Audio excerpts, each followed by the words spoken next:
हाँ जी, सत श्री अकाल। मैं कुलदीप सिंह सिद्धू ਤੇ ਅੱਜ ਦੀ ਵੀਡੀਓ ਦੇ ਵਿੱਚ ਆਪਾਂ ਡਿਸਕਸ ਕਰਾਂਗੇ PSSB ਨੇ ਹੁਣੀ ਪੇਪਰ ਕੰਡਕਟ ਕੀਤਾ ਇੱਕ ਅੰਗਣਵਾੜੀ ਸੁਪਰਵਾਈਜ਼ਰ ਦਾ ਪੇਪਰ ਹੋਇਆ 25 ਸਤੰਬਰ ਨੂੰ। ਉਹਦੇ ਵਿੱਚ ਕੰਪਿਊਟਰ ਦੇ ਕੁਐਸਚਨ ਆਏ ਸੀ, 10 ਨੰਬਰ ਦਾ ਪੋਰਸ਼ਨ ਸੀ ਕੰਪਿਊਟਰ ਦਾ, 10 ਕੁਐਸਚਨ ਆਏ ਸੀ, ਬਹੁਤ ਵਧੀਆ ਕੁਐਸਚਨ ਆਏ ਸੀਗੇ। ਸੋ ਇਹ ਆਨਸਰ ਤਾਂ ਤੁਹਾਨੂੰ ਪਤਾ ਲੱਗ ਹੀ ਗਏ ਹੋਣਗੇ ਹੈ ਨਾ, ਕਿਉਂਕਿ ਬਾਕੀ ਹੋਰ ਬਹੁਤ ਸਾਰੇ ਚੈਨਲ ਨੇ ਆਨਸਰ ਕੀ ਪਾਈ ਹੋਈ ਹੈ। ਆਪਾਂ ਕੰਪਿਊਟਰ ਦਾ ਪੋਰਸ਼ਨ ਡਿਸਕਸ ਕਰਾਂਗੇ ਤਾਂ ਕਿ ਜਿਹੜੇ ਆਉਣ ਵਾਲੇ ਹੋਰ ਵੀ ਪੇਪਰ ਨੇ ਹੈ ਨਾ ਉਹਨਾਂ ਦੇ ਵਿੱਚ ਆਪਾਂ ਨੂੰ ਪਤਾ ਲੱਗ ਜੂਗਾ ਕਿ ਕਿਵੇਂ ਦੇ ਕੁਐਸਚਨ ਆਉਂਦੇ ਨੇ। ਤੇ 10 ਦੇ ਨਾਲ ਆਪਾਂ ਐਂ ਦਾ ਕੰਮ ਕਰਾਂਗੇ, ਡਿਟੇਲ 'ਚ ਡਿਸਕਸ ਕਰਾਂਗੇ। ਉਹਦੇ ਨਾਲ ਲੱਗਦੇ ਜਿਵੇਂ ਇੱਕ ਕੁਐਸਚਨ ਆ ਗਿਆ, ਉਹਦੇ ਨਾਲ ਲੱਗਦੇ 3-4 ਕੁਐਸਚਨ ਹੋਰ ਵੀ ਆਪਣੇ ਸੋਲਵ ਹੋਣ। ਵੈਸੇ ਤਾਂ ਆਪਾਂ ਸਾਰਾ ਕੁਝ ਕਰਾਇਆ ਹੋਇਆ, ਸੋ ਪੇਪਰ ਉਹਦੇ ਵਿੱਚੋਂ ਉਹਦੇ ਹਿਸਾਬ ਨਾਲ ਹੀ ਆਇਆ ਸੀ। ਪਰ ਫਿਰ ਵੀ ਇਹ ਹੈ ਕਿ ਜਿਹੜਾ ਪੇਪਰ ਦੇ ਕੁਐਸਚਨ ਆਉਂਦੇ ਨੇ, ਲੇਟੈਸਟ ਆਉਂਦੇ ਨੇ, ਉਹ ਕੁਐਸਚਨ ਨੂੰ ਆਪਾਂ ਚੰਗੀ ਤਰ੍ਹਾਂ ਡਿਸਕਸ ਕਰਾਂਗੇ ਤਾਂ ਜਿਹੜਾ ਹੋਰ ਪੇਪਰ ਆਊਗਾ ਉਹਦੇ ਵਿੱਚ ਆਪਾਂ ਨੂੰ ਹੈਲਪ ਹੋ ਜੂਗੀ। ਠੀਕ ਹੈ, ਸੋ ਆਪਾਂ ਦੇਖਦੇ ਹਾਂ। ਜਿਵੇਂ ਇਹ ਜਿਹੜੇ ਟਿਕ ਲੱਗੇ ਹੋਏ ਨੇ ਪਹਿਲਾਂ ਕਿਸੇ ਸਟੂਡੈਂਟ ਦਾ ਪੇਪਰ ਹੈ, ਸੋ ਆਪਾਂ ਦੇਖਦੇ ਹਾਂ। ਜਿਵੇਂ 21ਵਾਂ ਕੁਐਸਚਨ ਹੈ, ਇਹ ਸੈੱਟ ਸੀ ਸੈੱਟ ਦਾ ਇਹ ਮਤਲਬ ਕੁਐਸਚਨ ਨੇ। ਪਹਿਲਾ ਕੁਐਸਚਨ ਹੈਗਾ the firewall is used in a computer for. ਕਹਿੰਦਾ ਕੰਪਿਊਟਰ ਦੇ ਵਿੱਚ ਫਾਇਰਵਾਲ ਕਿਉਂ ਯੂਜ਼ ਕੀਤੀ ਜਾਂਦੀ? ਕਿ ਡੇਟਾ ਟ੍ਰਾਂਸਫਰ ਕਰਨ ਦੇ ਲਈ ਨਹੀਂ ਯੂਜ਼ ਕੀਤੀ ਜਾਂਦੀ, ਨੌਨ ਰੈਪੂਟੇਸ਼ਨ ਦੇ ਲਈ ਵੀ ਨਹੀਂ ਯੂਜ਼ ਕੀਤੀ ਜਾਂਦੀ, ਮੈਨੇਜਿੰਗ ਪਾਸਵਰਡ ਦੇ ਵੀ ਨਹੀਂ ਯੂਜ਼ ਕੀਤੀ ਜਾਂਦੀ। ਨੌਨ ਰੈਪੂਟੇਸ਼ਨ ਪਤਾ ਕੀ ਹੁੰਦਾ? ਨੌਨ ਰੈਪੂਟੇਸ਼ਨ ਹੁੰਦਾ ਕਿ ਕੋਈ ਬੰਦਾ ਮੈਸੇਜ ਸੈਂਡ ਕਰ ਦੇ, ਉਹ ਬਾਅਦ ਚ ਡਿਨਾਈ ਨਾ ਕਰ ਸਕੇ। ਠੀਕ ਹੈ, ਨੋਟ ਡਿਨਾਈਂਗ, ਇਹ ਸਿਕਿਉਰਿਟੀ ਦੀ ਟਰਮ ਹੈ ਨੌਨ ਰੈਪੂਟੇਸ਼ਨ। ਇਹ ਮਤਲਬ ਆਪਾਂ ਕਹਿ ਸਕਦੇ ਹਾਂ ਕਿ ਕੰਪਿਊਟਰ ਸਿਕਿਉਰਿਟੀ ਦੇ ਆਬਜੈਕਟਿਵਸ ਨੇ, ਆਬਜੈਕਟਿਵਸ ਆਫ ਕੰਪਿਊਟਰ ਸਿਕਿਉਰਿਟੀ। ਸਭ ਤੋਂ ਪਹਿਲਾਂ ਕਿਹੜਾ ਹੁੰਦਾ? ਕੌਨਫੀਡੈਂਸ਼ੀਅਲਿਟੀ, ਫਿਰ ਹੈ ਇੰਟੀਗ੍ਰਿਟੀ, ਇਹ ਮੈਂ ਕਰਾਏ ਹੋਏ ਨੇ ਕਲਾਸ ਦੇ ਵਿੱਚ, ਤੇ ਫਿਰ ਹੈ ਨੌਨ ਰੈਪੂਟੇਸ਼ਨ। ਕੌਨਫੀਡੈਂਸ਼ੀਅਲਿਟੀ ਦੇ ਵਿੱਚ ਹੁੰਦਾ ਵੀ ਡੇਟਾ ਜਿਹੜਾ ਹੈ ਆਪਣਾ ਉਹ ਕੋਈ ਦੇਖ ਨਾ ਸਕੇ, ਇੰਟੀਗ੍ਰਿਟੀ ਦੇ ਵਿੱਚ ਕੋਈ ਚੇਂਜ ਨਾ ਕਰ ਸਕੇ, ਤੇ ਨੌਨ ਰੈਪੂਟੇਸ਼ਨ ਦੇ ਵਿੱਚ ਜਿਹੜੇ ਯੂਜ਼ਰ ਨੇ ਉਹ ਭੇਜਿਆ ਉਹ ਮੁੱਕਰ ਨਾ ਸਕੇ। ਮੈਂ ਅੱਜ ਬੈਂਕ ਨੂੰ ਕਹਿਣਾ ਕਿ ਮੈਨੂੰ 10 ਲੱਖ ਰੁਪਇਆ ਭੇਜ ਦਿਓ, ਕੱਲ ਨੂੰ ਮੈਂ ਮੁੱਕਰ ਜਾ, ਤਾਂ ਫਿਰ ਉੱਥੇ ਨੌਨ ਰੈਪੂਟੇਸ਼ਨ ਇਹ ਸਿਕਿਉਰਿਟੀ ਦਾ ਮੇਨ ਆਬਜੈਕਟਿਵ ਹੈ। ਤੇ ਇੱਕ ਚੌਥਾ ਵੀ ਹੁੰਦਾ ਅਵੇਲੇਬਿਲਿਟੀ। ਇਹ computer objectives of computer security.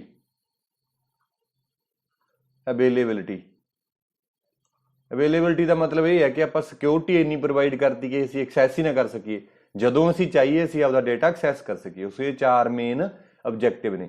ਤਾਂ ਫਾਇਰਵਾਲ ਦਾ ਇਹਨਾਂ 'ਚ ਕੋਈ ਨਹੀਂ, ਇਹਦਾ ਡੀ ਆਨਸਰ ਹੈ, ਪ੍ਰੀਵੈਂਟਿੰਗ ਅਨਆਥੋਰਾਈਜ਼ਡ ਐਕਸੈਸ। ਠੀਕ ਹੈ, ਸੋ ਆਪਾਂ ਦੇਖ ਲੈਂਦੇ ਹਾਂ ਫਾਇਰਵਾਲ ਦਾ ਕੀ ਕੰਮ ਹੈ। ਇਹ ਆਪਣਾ ਹੋਮ ਨੈਟਵਰਕ ਹੈ। ਹੋਮ ਨੈਟਵਰਕ ਦੇ ਵਿੱਚ ਇੱਕ ਫਾਇਰਵਾਲ ਲੱਗੀ ਹੁੰਦੀ ਹੈ। ਫਾਇਰਵਾਲ ਤੇ ਆਪਾਂ ਰੂਲ ਡਿਫਾਈਨ ਕਰਦੇ ਹਾਂ ਕਿ ਜਿਵੇਂ 0-1 ਵਾਲੇ ਨੇ ਇਹਨਾਂ ਨੂੰ ਅਸੀਂ ਰੋਕਤਾ, ਗ੍ਰੀਨ ਵਾਲੇ ਆਪਾਂ ਅਲਾਓ ਕੀਤੇ, ਰੈੱਡ ਵਾਲੇ ਸੀਗੇ ਜਿਹੜੇ ਉਹ 0-1 ਆਪਾਂ ਰੋਕਤੇ, ਡਿਨਾਈ ਕਰਤੇ ਟ੍ਰੈਫਿਕ ਦੇ ਵਿੱਚ। ਤਾਂ ਆਪਾਂ ਟ੍ਰੈਫਿਕ ਨੂੰ ਐਨਾਲਿਸਿਸ ਕੀਤਾ, ਟ੍ਰੈਫਿਕ ਨੂੰ ਜਾਂ ਮੋਨੀਟਰ ਕੀਤਾ। ਇਹਦੇ ਪਹਿਲਾਂ ਐਂ ਵੀ ਕੁਐਸਚਨ ਪੁੱਛਿਆ ਜਾ ਸਕਦਾ, ਪੁੱਛੇ ਹੋਏ ਨੇ ਕਿ ਫਾਇਰਵਾਲ ਕਾਹਦੇ ਲਈ ਯੂਜ਼ ਕੀਤਾ ਜਾਂਦਾ? ਟ੍ਰੈਫਿਕ ਦਾ ਐਨਾਲਿਸਿਸ ਕਰਨ ਦੇ ਲਈ, ਟ੍ਰੈਫਿਕ ਨੂੰ ਮੋਨੀਟਰ ਕਰਨ ਦੇ ਲਈ, ਜਾਂ ਕੀ ਹੋ ਸਕਦਾ ਰਿਸਟ੍ਰਿਕਟ ਕਰਨ ਦੇ ਲਈ। ਜਿਵੇਂ ਹੁਣ ਆਹ ਵਾਲਾ ਡੇਟਾ ਹੈ, ਸਪੋਜ਼ ਕਰੋ ਆਪਾਂ ਫੇਸਬੁੱਕ ਨਹੀਂ ਚਲਾਉਣਾ ਚਾਹੁੰਦੇ ਘਰੇ, ਬੱਚੇ ਜ਼ਿਆਦਾ ਫੇਸਬੁੱਕ ਚਲਾਉਂਦੇ ਨੇ ਹੈ ਨਾ, ਫੇਸਬੁੱਕ ਵਗੈਰਾ ਆਪਾਂ ਨਹੀਂ ਚਲਾਉਣਾ ਚਾਹੁੰਦੇ, ਤਾਂ ਇੱਥੇ ਰੂਲ ਪਾ ਦਾਂਗੇ ਫੇਸਬੁੱਕ ਤੇ, ਫੇਸਬੁੱਕ ਦੇ ਰੂਲ ਫਾਇਰਵਾਲ ਤੇ ਆਪਾਂ ਡਿਫਾਈਨ ਕਰ ਦਾਂਗੇ। ਤੇ ਜਿਹੜੇ ਨੂੰ ਅਸੀਂ ਡਿਨਾਈ ਕਰ ਦਾਂਗੇ ਉਹ ਨਹੀਂ ਆ ਸਕਦੇ, ਜਿਨ੍ਹਾਂ ਨੂੰ ਅਸੀਂ ਅਲਾਓ ਕਰ ਦਾਂਗੇ ਉਹ ਐਕਸੈਸ ਕਰ ਸਕਦੇ ਨੇ। ਤਾਂ ਅਨਆਥੋਰਾਈਜ਼ਡ ਮਤਲਬ ਜਿਨ੍ਹਾਂ ਕੋਲੇ ਅਥਾਰਟੀ ਨਹੀਂ ਹੈਗੀ ਅੰਦਰ ਜਾਣ ਦੀ, ਉਹ ਵਾਲੇ ਐਕਸੈਸ ਨਹੀਂ ਕਰ ਸਕਦੇ। ਠੀਕ ਹੈ, ਜਿਵੇਂ ਇਹ ਫਾਇਰਵਾਲ ਹੈ, ਇਹ ਰੈੱਡ ਵਾਲੇ ਪੈਕੇਟਸ ਨੂੰ ਤੇ ਬਲੈਕ ਨੂੰ ਅਲਾਓ ਨਹੀਂ ਕਰਦਾ, ਸਿਰਫ ਗ੍ਰੀਨ ਨੂੰ ਹੀ ਅਲਾਓ ਕਰਦਾ। ਰੂਲ ਡਿਫਾਈਨਡ ਨੇ, ਤੇ ਰੂਲ ਅਸੀਂ ਆਪਦੀ ਮਰਜ਼ੀ ਨਾਲ ਕੋਈ ਵੀ ਡਿਫਾਈਨ ਕਰ ਸਕਦੇ, ਜ਼ਰੂਰੀ ਨਹੀਂ ਹੈਗਾ ਕਿ ਇਹਦੇ ਹਿਸਾਬ ਨਾਲ ਹੀ ਹੋਊਗਾ। ਜੇਕਰ ਤੁਹਾਨੂੰ ਕੋਡਿੰਗ ਆਉਂਦੀ ਹੈ ਤਾਂ ਆਪਾਂ ਰੂਲ ਚੇਂਜ ਕਰ ਸਕਦੇ ਹਾਂ। ਕਲੀਅਰ ਹੋ ਗਈ ਗੱਲ? ਸੋ ਫਿਰ ਇਹਦਾ ਡੀ ਆਨਸਰ ਸੀਗਾ ਪ੍ਰੀਵੈਂਟਿੰਗ ਅਨਆਥੋਰਾਈਜ਼ਡ ਐਕਸੈਸ। ਚਾਹੇ ਮੋਨੀਟਰਿੰਗ ਵੀ ਆ ਸਕਦਾ, ਮੈਂ ਆਲਰੇਡੀ ਦੱਸ ਚੁੱਕਿਆ, ਮੋਨੀਟਰ ਕਰਨ ਦੇ ਲਈ ਟ੍ਰੈਫਿਕ ਮੋਨੀਟਰਿੰਗ ਤੇ ਟ੍ਰੈਫਿਕ ਐਨਾਲਿਸਿਸ। ਠੀਕ ਹੈ, ਯਾਦ ਰੱਖਣੀ ਗੱਲ। ਸੋ ਉਹਦੇ ਲਈ ਇਹ ਫਾਇਰਵਾਲ ਯੂਜ਼ ਕੀਤਾ ਜਾਂਦਾ, ਡੀ ਆਨਸਰ ਹੈ। ਅਗਲਾ ਕੁਐਸਚਨ ਹੈਗਾ hybrid type of computers takes the data in the farm of. ਕਹਿੰਦਾ ਹਾਈਬ੍ਰਿਡ ਕੰਪਿਊਟਰ ਹੁੰਦੇ ਨੇ ਉਹ ਜਿਹੜਾ ਕਿ ਡਿਜੀਟਲ ਫਾਰਮ 'ਚ ਡੇਟਾ ਲੈਂਦੇ ਨੇ, ਕਿ ਐਨਾਲੌਗ 'ਚ, ਕਿ ਦੋਨੇ ਨੇ, ਕਿ ਨਨ ਆਫ ਦੀਜ਼ ਹੈ। ਤਾਂ ਆਪਾਂ ਨੂੰ ਪਤਾ ਕਿ ਡਿਜੀਟਲ ਕੰਪਿਊਟਰ ਹੈਗਾ ਜਿਹੜਾ ਉਹ ਡਿਜੀਟਲ ਫਾਰਮ ਦੇ ਵਿੱਚ ਡੇਟਾ ਲੈਂਦਾ, ਤੇ ਜਿਹੜਾ ਐਨਾਲੌਗ ਕੰਪਿਊਟਰ ਹੈ ਉਹ ਐਨਾਲੌਗ ਫਾਰਮ ਦੇ ਵਿੱਚ ਡੇਟਾ ਲੈਂਦਾ। ਜਿਹੜਾ ਹਾਈਬ੍ਰਿਡ ਕੰਪਿਊਟਰ ਇਹਦੇ ਵਿੱਚ ਬੋਥ ਹੁੰਦੇ ਨੇ, digital as well as analog. ये दोनों ਨੂੰ ਮਿਲ ਕੇ ਹੀ ਬਣਦਾ ਹੈ, ਤਾਂ ਕਰਕੇ ਇਹਨੂੰ ਹਾਈਬ੍ਰਿਡ ਬੋਲਿਆ ਜਾਂਦਾ ਹੈ। ਸੋ ਫਿਰ ਇਹਦਾ ਸੀ ਆਨਸਰ ਹੈ ਆਪਣੇ ਕੋਲ। ਕਲੀਅਰ। ਅਗਲਾ ਕੁਐਸਚਨ ਹੈਗਾ 23ਵਾਂ, resolution power of computer is measured in. ਕਹਿੰਦਾ ਕੰਪਿਊਟਰ ਦੀ ਰੈਜ਼ੋਲੂਸ਼ਨ ਪਾਵਰ ਆਪਾਂ ਕਾਹਦੇ ਚ ਮੈਜ਼ਰ ਕਰਦੇ ਆ? ਬਿਟ ਦੇ ਵਿੱਚ ਨਹੀਂ। Bit is the smallest unit of memory, ਬਹੁਤ ਵਾਰੀ ਦੱਸਿਆ। Bit is the smallest unit of memory. Memory ਦਾ ਸਮੋਲੈਸਟ ਯੂਨਿਟ ਹੈ। ਤੇ ਕੰਪਿਊਟਰ ਕਿਹੜੀ ਲੈਂਗੁਏਜ ਨੂੰ, ਮਤਲਬ ਕੰਪਿਊਟਰ ਦੇ ਵਿੱਚ ਕਿਹੜੀ ਲੈਂਗੁਏਜ ਆ, ਕਿਹੜੀ ਭਾਸ਼ਾ ਯੂਜ਼ ਹੁੰਦੀ ਹੈ? ਤਾਂ ਆਪਾਂ ਕਹਿ ਦਾਂਗੇ low level language. Low level ਵੀ ਬੋਲਿਆ ਜਾਂਦਾ ਹੈ ਨਾ, ਇਹਦੇ ਨਾਲ ਦਾ ਹੀ ਕੁਐਸਚਨ ਹੋ ਸਕਦਾ। Low level language, machine language ਵੀ ਕਹਿ ਸਕਦੇ ਹਾਂ ਵੀ ਕੰਪਿਊਟਰ ਦੀ ਭਾਸ਼ਾ ਕਿਹੜੀ ਹੈ, ਜਾਂ ਇਹਨੂੰ ਹੋਰ ਕੀ ਬੋਲਦੇ ਆ, ਬਾਈਨਰੀ ਲੈਂਗੁਏਜ। ਕਲੀਅਰ ਹੋਈ ਗੱਲ। ਸੋ ਇਹੀ ਭਾਸ਼ਾ ਸਮਝਦਾ, ਹੋਰ ਕੋਈ ਭਾਸ਼ਾ ਨਹੀਂ ਸਮਝਦਾ। ਤੇ ਕੰਪਿਊਟਰ ਜਿਹੜਾ ਨੰਬਰ ਸਿਸਟਮ ਫੋਲੋ ਕਰਦਾ, binary number system. Binary number system ਤਾਂ ਇਹਦਾ ਬੇਸ ਕਿੰਨਾ ਹੁੰਦਾ? 2 ਹੁੰਦਾ। ਬਹੁਤ ਵਾਰੀ ਦੱਸ ਚੁੱਕਿਆ। ਜੇਕਰ ਤੁਸੀਂ ਉਹ ਵੀਡੀਓ ਦੇਖਣਾ ਚਾਹੁੰਦੇ ਹੋ ਡਿਟੇਲਡ ਕੁਐਸਚਨ, ਤਾਂ ਉਹ ਮੈਂ ਚੈਪਟਰ ਵਾਈਜ਼ ਡਿਸਕਸ਼ਨ ਕੀਤਾ ਹੋਇਆ। ਵੈਸੇ ਬਹੁਤ ਸਾਰੇ ਸਟੂਡੈਂਟ ਨੇ ਉਹ ਦੇਖਿਆ ਹੀ ਹੋਣਾ। ਪਹਿਲੇ ਚੈਪਟਰ ਤੋਂ ਲੈ ਕੇ ਆਪਾਂ ਸਾਰੀਆਂ ਵੀਡੀਓ ਪਾਵਾਂਗੇ, ਚੌਥੇ ਚੈਪਟਰ ਤੱਕ ਤੇ 8ਵੇਂ ਚੈਪਟਰ ਦੀਆਂ ਉਹ ਪਾ ਚੁੱਕੇ ਹਾਂ। ਉਹਦਾ ਮੈਂ ਲਿੰਕ ਵੀ ਨੀਚੇ ਦੇ ਦੂੰਗਾ, ਉੱਥੇ ਤੁਸੀਂ ਜਾ ਕੇ ਦੇਖ ਸਕਦੇ ਹੋ। ਇਹ ਸਾਰੀਆਂ ਚੀਜ਼ਾਂ ਸੀਕੁਐਂਸ ਵਾਈਜ਼ ਕਰਾਂਗੇ ਨੇ ਆਪਾਂ।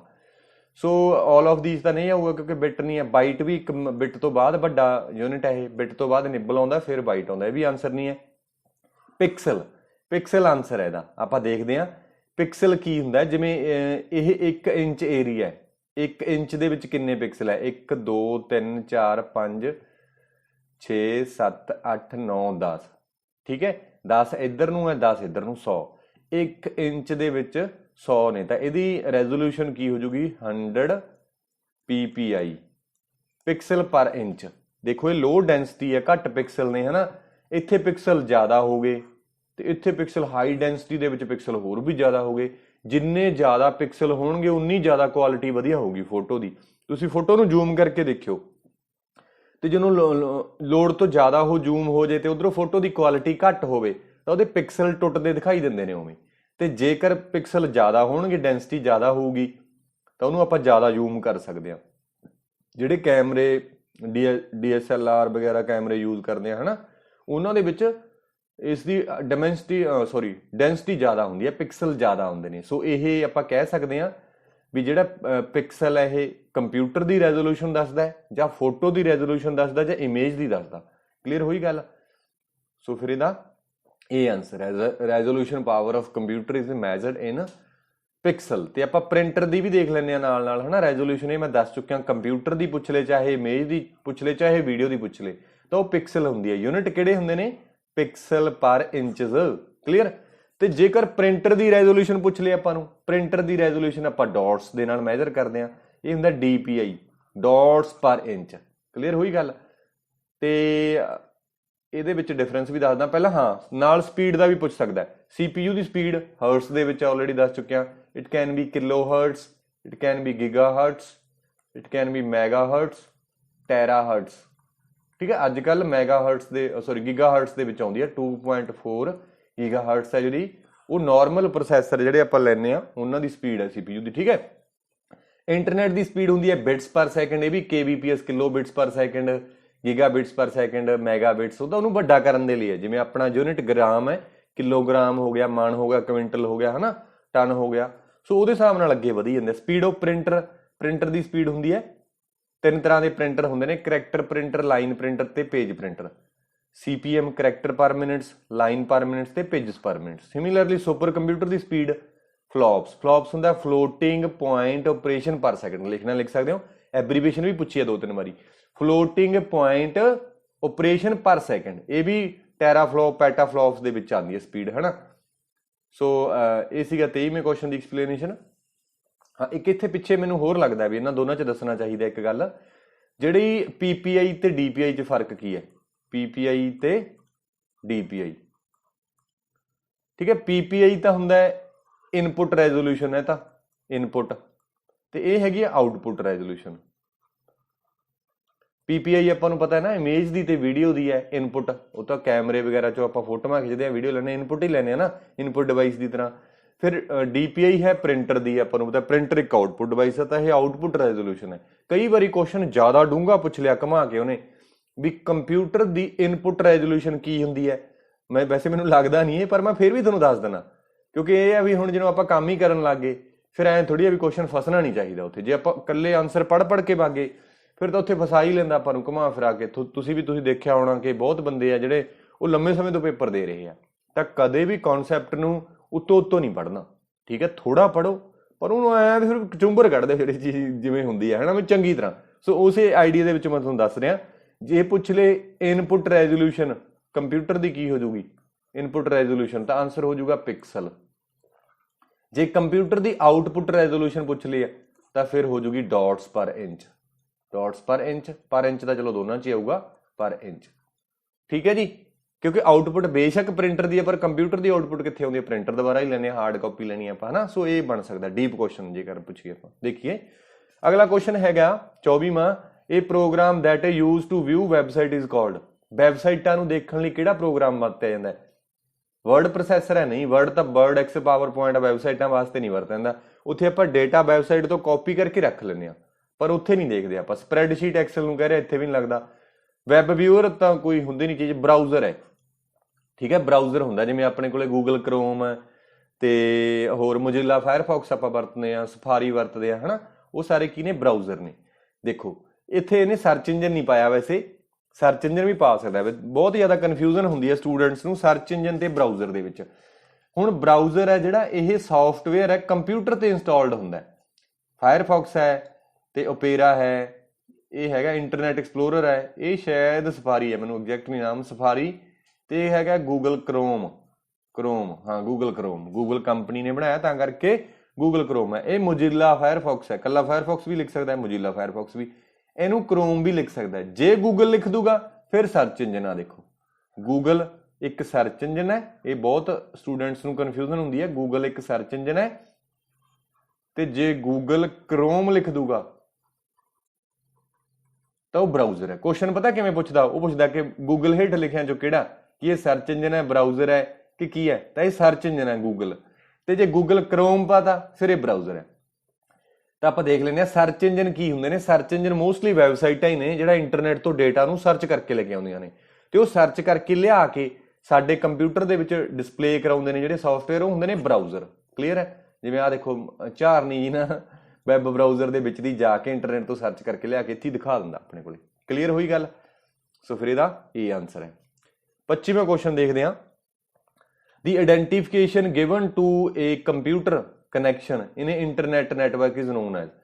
ਕਹਿੰਦਾ ਕੰਪਿਊਟਰ ਦੇ ਵਿੱਚ ਇੰਟਰਨੈਟ ਦੇ ਵਿੱਚ ਆ ਦੇਖੋ ਕਨੈਕਸ਼ਨ ਔਨ ਇੰਟਰਨੈਟ ਨੈਟਵਰਕ।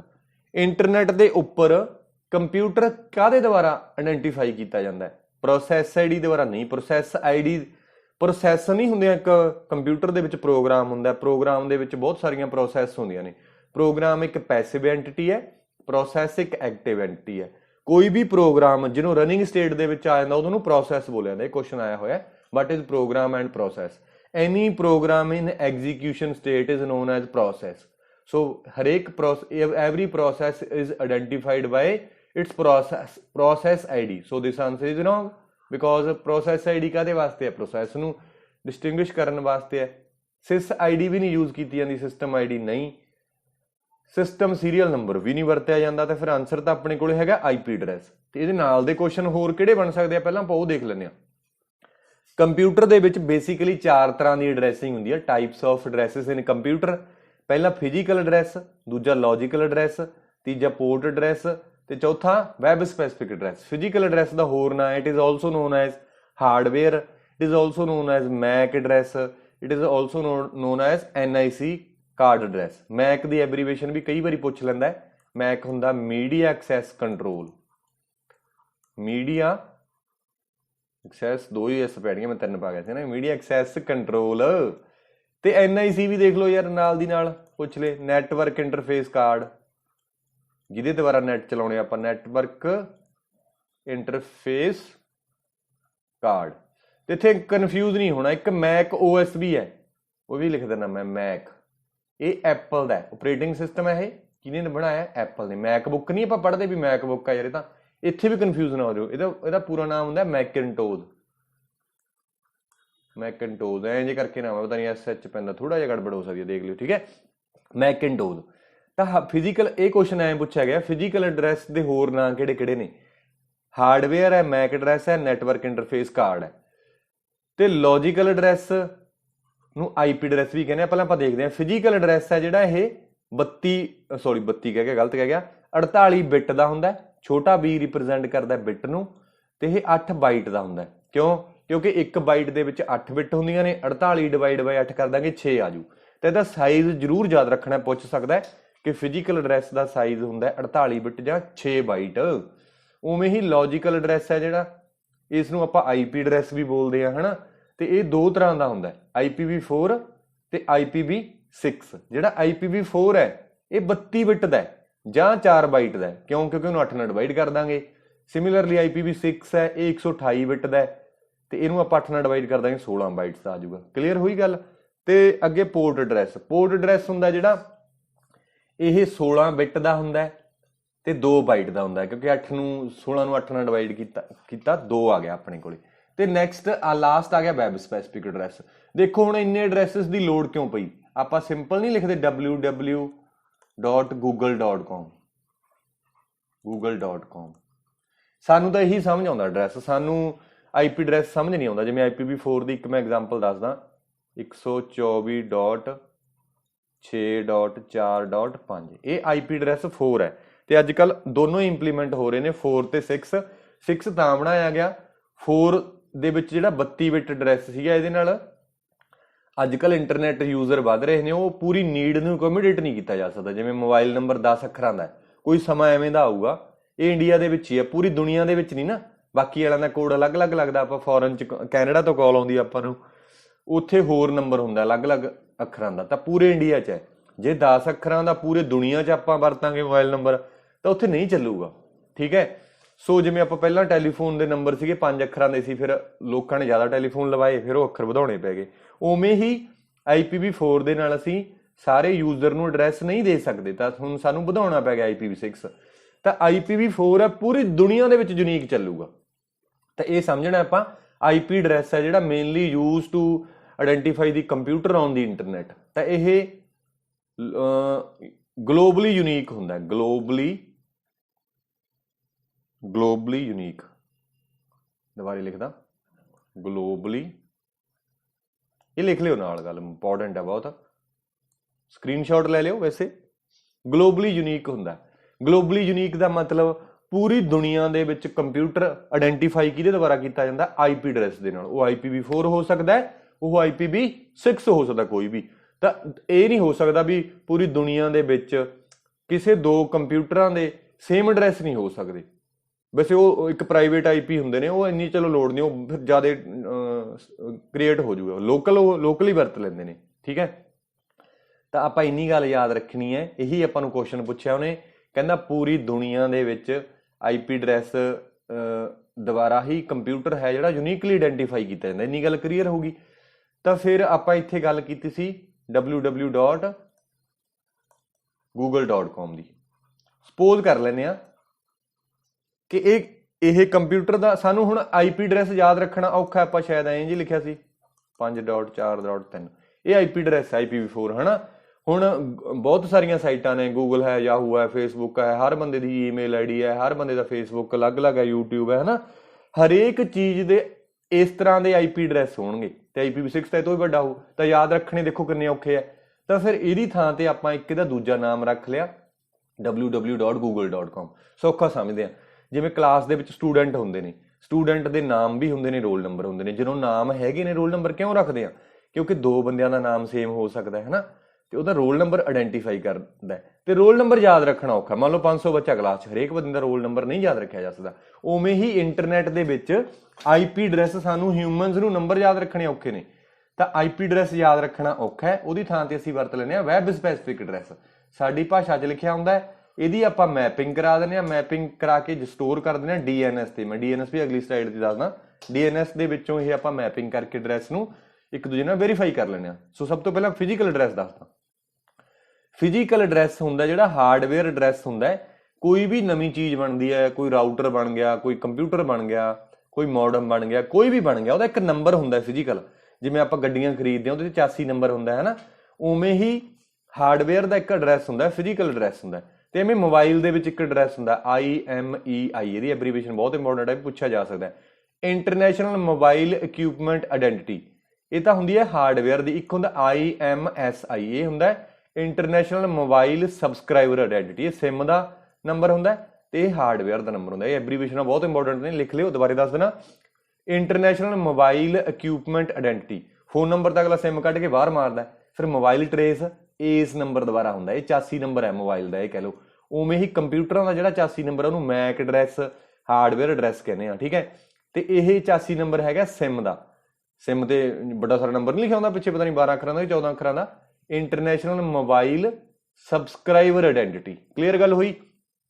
ਸੋ ਇਹ ਹਾਰਡਵੇਅਰ ਐਡਰੈਸ ਹੈ ਤੇ ਮੈਨੂਫੈਕਚਰਰ ਦਾ ਐਡਰੈਸ ਹੈ। ਤਾਂ ਫਿਰ ਕਿੱਥੇ ਯੂਜ਼ ਹੁੰਦਾ? ਇੱਕ ਤਾਂ ਡਿਵਾਈਸਿਸ ਨੂੰ ਯੂਨੀਕਲੀ ਆਇਡੈਂਟੀਫਾਈ ਕਰਦਾ, ਪੂਰੀ ਦੁਨੀਆ ਦੇ ਵਿੱਚ ਡਿਵਾਈਸ ਨੇ ਜਿਹੜੇ ਉਹ ਯੂਨੀਕਲੀ ਆਇਡੈਂਟੀਫਾਈ ਕੀਤੇ ਜਾਣਗੇ। ਇਹਦੇ ਦੁਆਰਾ ਲੌਜੀਕਲ ਐਡਰੈਸ ਦੇ ਦੁਆਰਾ ਯੂਜ਼ਰ ਆਇਡੈਂਟੀਫਾਈ ਕੀਤੇ ਜਾਂਦੇ ਨੇ। ਹੁਣ ਮੈਂ ਯੂਜ਼ਰ ਹਾਂ, ਕੁਲਦੀਪ ਸਿੰਘ ਹੈ ਮੇਰਾ ਨਾਮ, ਚਾਹੇ ਮੈਂ ਫੋਨ ਇੰਟਰਨੈਟ ਕਨੈਕਸ਼ਨ ਹੈ, ਮੇਰਾ ਕਨੈਕਸ਼ਨ ਤੇ ਜਿਹੜਾ ਮੈਨੂੰ IP ਮਿਲ ਗਿਆ ਉਹ ਮੇਰਾ ਯੂਨੀਕ ਹੋਊਗਾ। ਅੱਗੇ ਤਾਂ ਮੇਰੀ ਮਰਜ਼ੀ ਹੈ ਨਾ ਵੀ ਮੈਂ ਉਹ ਲੈਪਟਾਪ ਲਾਵਾਂ, ਉਹ ਲੈਪਟਾਪ ਮੈਂ ਕਿਸੇ ਨੂੰ ਹੋਰ ਵੇਚ ਦਿਆਂ, ਕੰਪਿਊਟਰ ਲਾਵਾਂ, ਫੋਨ ਲਾਵਾਂ, ਕੁਛ ਮਰਜ਼ੀ ਲਾਵਾਂ, ਪਰ ਮੇਰਾ ਇੱਕ ਕਨੈਕਸ਼ਨ ਹੈ, ਲਿੰਕ ਹੈ, ਮੈਨੂੰ ਇੱਕ ਮੋਡਮ ਮਿਲ ਜੂਗਾ, ਉਹ ਮੋਡਮ ਦਾ ਇੱਕ ਐਡਰੈਸ ਹੋਊਗਾ, ਉਹਦੇ ਦੁਆਰਾ ਮੈਂ ਪੂਰੀ ਦੁਨੀਆ ਦੇ ਵਿੱਚ ਯੂਨੀਕਲੀ ਆਇਡੈਂਟੀਫਾਈ ਹੋਊਗਾ। ਬਟ ਮੇਰੇ ਡਿਵਾਈਸਿਸ ਨੂੰ ਯੂਨੀਕਲੀ ਆਇਡੈਂਟੀਫਾਈ ਕਰਨ ਦੇ ਲਈ ਹਾਰਡਵੇਅਰ ਐਡਰੈਸ ਹੁੰਦਾ, ਠੀਕ ਹੈ। ਤਾਂ ਯਾਦ ਰੱਖਣਾ, ਮੈਂ ਡਿਟੇਲ 'ਚ ਕਰਾ ਰਿਹਾ ਵੀ ਇਹਦੇ ਤੇ ਕੁਐਸਚਨ ਉਲਝਣਾ ਨਹੀਂ ਚਾਹੀਦਾ ਫਿਰ ਉਦੋਂ ਬਾਅਦ ਤੁਹਾਡਾ, ਠੀਕ ਹੈ, ਤਾਂ ਕਰਕੇ। ਸੋ ਇਹ ਲੋਕਲੀ ਯੂਨੀਕ ਹੁੰਦਾ, ਲੋਕਲੀ ਯੂਨੀਕ ਮਤਲਬ ਇਹ ਲੈਨ ਦੇ ਵਿੱਚ ਕਮਿਊਨੀਕੇਸ਼ਨ ਦੇ ਲਈ ਯੂਜ਼ ਕੀਤਾ ਜਾਂਦਾ। ਇਹ ਐਂ ਤਾਂ ਨਹੀਂ ਹੈਗਾ ਵੀ ਪੂਰੀ ਦੁਨੀਆ ਦੇ ਵਿੱਚ ਦੋ ਕੰਪਿਊਟਰਾਂ ਦਾ ਮੈਕ ਐਡਰੈਸ ਸੇਮ ਹੋ ਜਾਊਗਾ, ਐਂ ਨਹੀਂ ਹੈਗਾ। ਬਟ ਇਹ ਵਰਤੇ ਹੀ ਲੈਨ ਕਾਰਡ ਦੇ ਵਿੱਚ ਜਾਂਦਾ, ਕਮਿਊਨੀਕੇਸ਼ਨ ਕਰਨ ਦੇ ਲਈ ਲੈਨ ਕਾਰਡ ਦੇ ਵਿੱਚ ਵਰਤੋਂ ਕਰਦੇ ਆਂ ਦੀ ਆਪਾਂ। ਜੇ ਪੂਰੀ ਦੁਨੀਆ 'ਚ ਜਾਣਾ ਫਿਰ ਸਾਨੂੰ IP ਐਡਰੈਸ ਲੈਣਾ ਪਊਗਾ। ਹੁਣ ਜ਼ਰੂਰੀ ਤਾਂ ਨਹੀਂ ਹੈਗਾ ਵੀ ਅਸੀਂ ਲੈਨ ਕਾਰਡ ਲੈਨ ਨੈਟਵਰਕ ਕੀ ਹੁੰਦਾ, ਲੋਕਲ ਏਰੀਆ ਨੈਟਵਰਕ। ਇੱਕ ਅਸੀਂ ਆਪਦੇ ਕਮਰੇ ਦੇ ਵਿੱਚ 20 ਕੰਪਿਊਟਰ ਲਾ ਲਏ, ਇੱਕ ਕਮਰਾ ਇੱਥੇ 20 PC ਲਾ ਲਏ ਤੇ ਹਰੇਕ PC ਤੇ ਅਸੀਂ ਇੱਕ ਦੂਜੇ ਨੂੰ ਆਪਸ ਦੇ ਵਿੱਚ ਜੋੜਤਾ। ਤੇ ਜ਼ਰੂਰੀ ਤਾਂ ਨਹੀਂ ਇੰਟਰਨੈਟ ਆਉਣਾ ਚਾਹੀਦਾ ਫਿਰ ਹੀ ਨੈਟਵਰਕ ਬਣੂਗਾ, ਹਨਾ। 20 ਦੇ 20 ਕੰਪਿਊਟਰਾਂ ਨੂੰ ਆਪਸ ਦੇ ਵਿੱਚ ਜੋੜ ਕੇ ਇੱਕ ਪ੍ਰਿੰਟਰ ਲਾ ਲਿਆ ਸੀ, ਸਾਰੇ ਉਹਦੇ ਤੋਂ ਪ੍ਰਿੰਟ ਕੱਢ ਸਕਦੇ ਨੇ, ਇੱਕ ਦੂਜੇ ਨਾਲ ਚੈਟਿੰਗ ਕਰ ਸਕਦੇ ਆਪਾਂ ਬੈਠ ਕੇ, ਆਪਦੇ ਘਰ ਦੇ ਵਿੱਚ ਵੀ ਅਲੱਗ-ਅਲੱਗ ਕਮਰਿਆਂ ਦੇ ਵਿੱਚ ਨੈਟਵਰਕ ਬਣਾ ਸਕਦੇ ਹਾਂ, ਹਨਾ। ਸੋ ਫਿਰ ਇੱਥੇ ਸਾਨੂੰ IP ਐਡਰੈਸ ਨਹੀਂ ਚਾਹੀਦਾ। ਜੇਕਰ ਅਸੀਂ ਇੰਟਰਨੈਟ ਨਹੀਂ ਚਲਾਉਣਾ ਤਾਂ ਉੱਥੇ ਸਾਡਾ ਮੈਕ ਐਡਰੈਸ ਹੈ, ਜਿਹੜਾ NIC ਕਾਰਡ ਐਡਰੈਸ ਹੈ, ਉਸੇ ਦੇ ਨਾਲ ਹੀ ਕੰਮ ਚੱਲ ਜੂਗਾ। ਤਾਂ ਫਿਰ ਇਹ ਲੋਕਲੀ ਹੀ ਕੰਮ ਕਰੂਗਾ, ਲੋਕਲੀ ਯੂਨੀਕ ਹੋਊਗਾ। ਤੇ ਜੇ ਦੁਨੀਆ ਦੇ ਵਿੱਚ ਜਾਵਾਂਗੇ ਫਿਰ ਉੱਥੇ ਲੌਜੀਕਲ ਐਡਰੈਸ ਦੇਖਿਆ ਜਾਊਗਾ। ਕਲੀਅਰ ਹੋਈ ਗੱਲ? ਤੇ ਅੱਗੇ ਆ ਗਈ ਪੋਰਟ ਐਡਰੈਸ ਦੀ ਗੱਲ। ਪੋਰਟ ਐਡਰੈਸ ਕੀ ਹੁੰਦਾ? ਮੰਨ ਲਓ ਇਹ ਇੱਕ ਵਾਰੀ ਰੱਬ ਕਰ ਦਈਏ, ਮੰਨ ਲਓ ਇਹ ਕੰਪਿਊਟਰ ਹੈ ਆਪਣਾ। ਇਹ ਕੰਪਿਊਟਰ ਦੇ ਵਿੱਚ ਹੁਣ ਆਪਾਂ ਦੇਖੀਏ ਬਹੁਤ ਸਾਰੀਆਂ ਸਰਵਿਸਿਜ਼ ਚੱਲਦੀਆਂ ਨੇ। ਇੱਥੇ Gmail ਵੀ ਚੱਲਦਾ ਹੈ, Facebook ਵੀ ਚੱਲਦਾ ਹੈ, Yahoo ਵੀ ਚੱਲਦਾ ਹੈ, ਇੱਥੇ YouTube ਵੀ ਚੱਲਦਾ ਹੈ, ਹਨਾ। ਹੁਣ ਬੰਦਾ ਆਪਣੇ ਕੋਲੇ ਮੈਸੇਜ ਲੈ ਕੇ ਆ ਗਿਆ IP ਐਡਰੈਸ ਦੇ ਨਾਲ। ਹੋਸਟਲ ਦੀ ਐਗਜ਼ਾਮਪਲ ਲੈ ਲਓ। ਹੋਸਟਲ ਦੇ ਵਿੱਚ ਬਹੁਤ ਸਾਰੇ ਕਮਰੇ ਬਣੇ ਨੇ, ਹੋਸਟਲ ਦੇ ਬਾਹਰ ਖੜਾ ਡਾਕੀਆ, ਪੋਸਟਮੈਨ ਤੁਹਾਡੇ ਕੋਲੇ ਪੋਸਟ ਲੈ ਕੇ ਆ ਕੇ। ਹੁਣ ਮੇਰਾ ਨਾਮ ਕੁਲਦੀਪ ਸਿੰਘ ਹੈ, ਹੁਣ ਮੇਰੇ ਨਾਮ ਤੇ ਆ ਗਿਆ ਕੁਲਦੀਪ ਸਿੰਘ ਨਾਮ ਦੇ ਬੰਦੇ ਬਹੁਤ ਹੋਣਗੇ, ਉਹਨੂੰ ਕੀ ਪਤਾ ਕਿਹਨੂੰ ਦੇਣਾ। ਜੇ ਮੈਂ ਕਮਰਾ ਨੰਬਰ ਮੈਂਸ਼ਨ ਕਰਦਾ ਵੀ ਮੇਰਾ ਤਾਂ ਜੀ 60B ਕਮਰਾ ਹੈ, B ਬਲਾਕ ਦੇ ਵਿੱਚ 60 ਨੰਬਰ ਹੈ, ਤੇ ਬੰਦਾ ਸਿੱਧਾ ਆ ਜਾਊ ਨਾ। ਉਵੇਂ ਹੀ ਕੰਪਿਊਟਰ ਦੇ ਵਿੱਚ ਬਹੁਤ ਸਾਰੀਆਂ ਸਰਵਿਸਿਜ਼ ਚੱਲ ਰਹੀਆਂ ਨੇ, Gmail, Yahoo, Facebook ਵਗੈਰਾ, ਹਨਾ। ਉਹਨਾਂ ਨੂੰ ਇੱਕ ਅਸੀਂ ਨੰਬਰ ਦੇ ਦਾਂਗੇ, ਠੀਕ ਹੈ। ਜਿਵੇਂ 25 ਦੇਤਾ, 24 ਦੇਤਾ, ਐਂ ਕਰਕੇ ਰੈਂਡਮਲੀ ਨੰਬਰ ਦੇ ਰਿਹਾ ਮੈਂ, ਫਿਕਸ ਨਹੀਂ ਹੁੰਦੇ ਐਸ ਸੱਚ। ਉਹ ਨੰਬਰ ਜਿਹੜੇ ਹੁੰਦੇ ਨੇ ਉਹਨਾਂ ਤੇ ਨਹੀਂ ਆਪਾਂ ਜਾਣਾ। ਤਾਂ ਉਸ ਨੰਬਰ ਨੂੰ ਅਸੀਂ ਬੋਲ ਦਿੰਦੇ ਹਾਂ ਪੋਰਟ ਐਡਰੈਸ। ਤਾਂ ਪੋਰਟ ਐਡਰੈਸ ਕੀ ਕਰਦਾ? ਇਹ ਦੁਨੀਆ ਦੇ ਵਿੱਚ ਯੂਨੀਕਲੀ ਆਇਡੈਂਟੀਫਾਈ ਕਰਦਾ different types of the services running inside a computer. ਲਿਖਣਾ ਲਿਖ ਸਕਦੇ ਹੋ। Port address is mainly used to identify the different types of processes running inside a computer uniquely. Port address uniquely identify ਕਰਦਾ ਹੈ computer ਦੇ ਵਿੱਚ ਜਿਹੜੀਆਂ services ਚੱਲ ਰਹੀਆਂ ਨੇ ਉਹਨਾਂ ਨੂੰ ਵੱਖਰਾ ਕਰਨ ਦੇ ਲਈ ਵੀ ਕਿੱਥੇ ਮੈਸੇਜ ਜਾਣਾ। ਕਲੀਅਰ ਹੋਈ ਗੱਲ? ਸੋ ਇਸ ਤੋਂ ਬਾਅਦ ਆਪਾਂ DNS ਦੀ ਗੱਲ ਕਰਦੇ ਹਾਂ। ਹੁਣ ਜਿਹੜਾ ਵੈਬ ਸਪੈਸੀਫਿਕ ਐਡਰੈਸ ਆਪਾਂ ਪੜ੍ਹ ਲਿਆ ਕੀ ਹੁੰਦਾ ਤੇ IP ਐਡਰੈਸ ਪੜ੍ਹ ਲਿਆ, ਹਨਾ। ਤਾਂ DNS ਦਾ ਕੀ ਮਤਲਬ ਹੈ? ਅਸੀਂ ਬਰਾਊਜ਼ਰ ਦੇ ਵਿੱਚ ਜਾਵਾਂਗੇ, ਅਸੀਂ ਲਿਖਾਂਗੇ www.example.com। ਐਗਜ਼ਾਮਪਲ ਦੀ ਥਾਂ ਤੇ Google, Yahoo, Facebook ਕੋਈ ਵੀ ਲੈ ਸਕਦੇ ਹੋ। ਆਪਾਂ ਐਗਜ਼ਾਮਪਲ ਲੈ ਲਈ। ਮੰਨ ਲਓ ਇਹ ਵੈਬ ਸਰਵਰ ਹੈ। ਵੈਬ ਸਰਵਰ ਕੀ ਹੁੰਦਾ? ਜਿਹੜਾ ਸਰਵਿਸਿਜ਼ ਪ੍ਰੋਵਾਈਡ ਕਰਦਾ। ਤਾਂ ਵੈਬ ਸਰਵਰ ਹੈ ਜਿਹਦਾ IP ਐਡਰੈਸ ਆ ਹੈ 12.45.56.67। ਹੁਣ ਸਾਨੂੰ ਇਹ ਯਾਦ ਰੱਖਣਾ ਔਖਾ ਹੈ। ਅਸੀਂ ਤਾਂ ਕਹੇ ਬਈ ਐਗਜ਼ਾਮਪਲ ਡਾਟ ਯਾਦ ਕਰ ਲਾਂਗੇ, ਇਹਦਾ ਨਾਮ ਹੈਗਾ example.com, ਆਪਾਂ ਇਹ ਲਿਖ ਲੈਨੇ ਐਗਜ਼ਾਮਪਲ ਹੀ ਹੈ, ਮੰਨ ਲਓ ਇਹਦਾ ਨਾਮ .com ਤਾਂ ਇੱਕ ਡੋਮੇਨ ਹੋ ਗਈ ਨਾ, ਐਗਜ਼ਾਮਪਲ ਹੈ ਜਿਵੇਂ ਯਾਹੂ ਹੈ, ਫੇਸਬੁੱਕ ਹੈ, YouTube ਹੈ ਨਾ, ਉਵੇਂ ਹੀ ਐਗਜ਼ਾਮਪਲ ਹੈ। ਅਸੀਂ ਆਪਦੇ ਬਰਾਊਜ਼ਰ ਦੇ ਵਿੱਚ ਲਿਖਿਆ ਐਗਜ਼ਾਮਪਲ, ਹੁਣ ਨੈਟ ਨੂੰ ਨਹੀਂ ਪਤਾ ਐਗਜ਼ਾਮਪਲ ਕੀ ਹੈ, ਤਾਂ ਸਾਡੇ ਨੇੜੇ ਇੱਕ DNS ਸਰਵਰ ਹੋਊਗਾ, ਤਾਂ ਸਭ ਤੋਂ ਪਹਿਲਾਂ DNS ਸਰਵਰ ਕੋਲ ਰਿਕੁਐਸਟ ਜਾਊਗੀ ਕਿ ਲੈ ਵੀ ਮਿੱਤਰਾ example.com ਆ ਗਿਆ, ਇਹਦਾ ਮਤਲਬ ਦੱਸ ਕੀ ਹੈ, ਜਾਂ ਇਹਦਾ IP ਐਡਰੈਸ ਦੱਸ। ਤਾਂ ਜਿਹੜਾ ਆਪਣੇ ਕੋਲੇ DNS ਸਰਵਰ ਹੈ ਉਹ ਪਹਿਲਾਂ ਹੀ ਸਟੋਰ ਕਰੀ ਬੈਠਾ ਹੈ, ਕਹਿੰਦਾ 1 ਨੰਬਰ ਤੇ ਪਿਆ ਇਹ example.com ਦਾ IP ਐਡਰੈਸ ਇੰਨਾ ਹੈ, ਤਾਂ ਇਹਨੂੰ ਚੱਕ ਕੇ ਦੇ ਦੂਗਾ ਵੀ ਲੈ ਵੀ ਚੱਕ ਮਿੱਤਰਾ ਕੱਢ, ਕਹਿੰਦਾ 10 ਰੁਪਏ, ਤੇ ਐਡਰੈਸ ਤੈਨੂੰ ਦੇਤਾ। ਐਡਰੈਸ ਲੈ ਕੇ ਇਹ ਦੁਬਾਰੇ ਬਰਾਊਜ਼ਰ ਆਉਂਦਾ ਤੇ ਦੁਬਾਰੇ ਫਿਰ ਇੰਟਰਨੈਟ ਤੋਂ ਜਾ ਕੇ ਇਹ ਵੈਬ ਸਰਵਰ ਲੱਭ ਲੈਂਦਾ ਤੇ ਉੱਥੋਂ ਡੇਟਾ ਐਕਸੈਸ ਕਰ ਲੈਂਦਾ।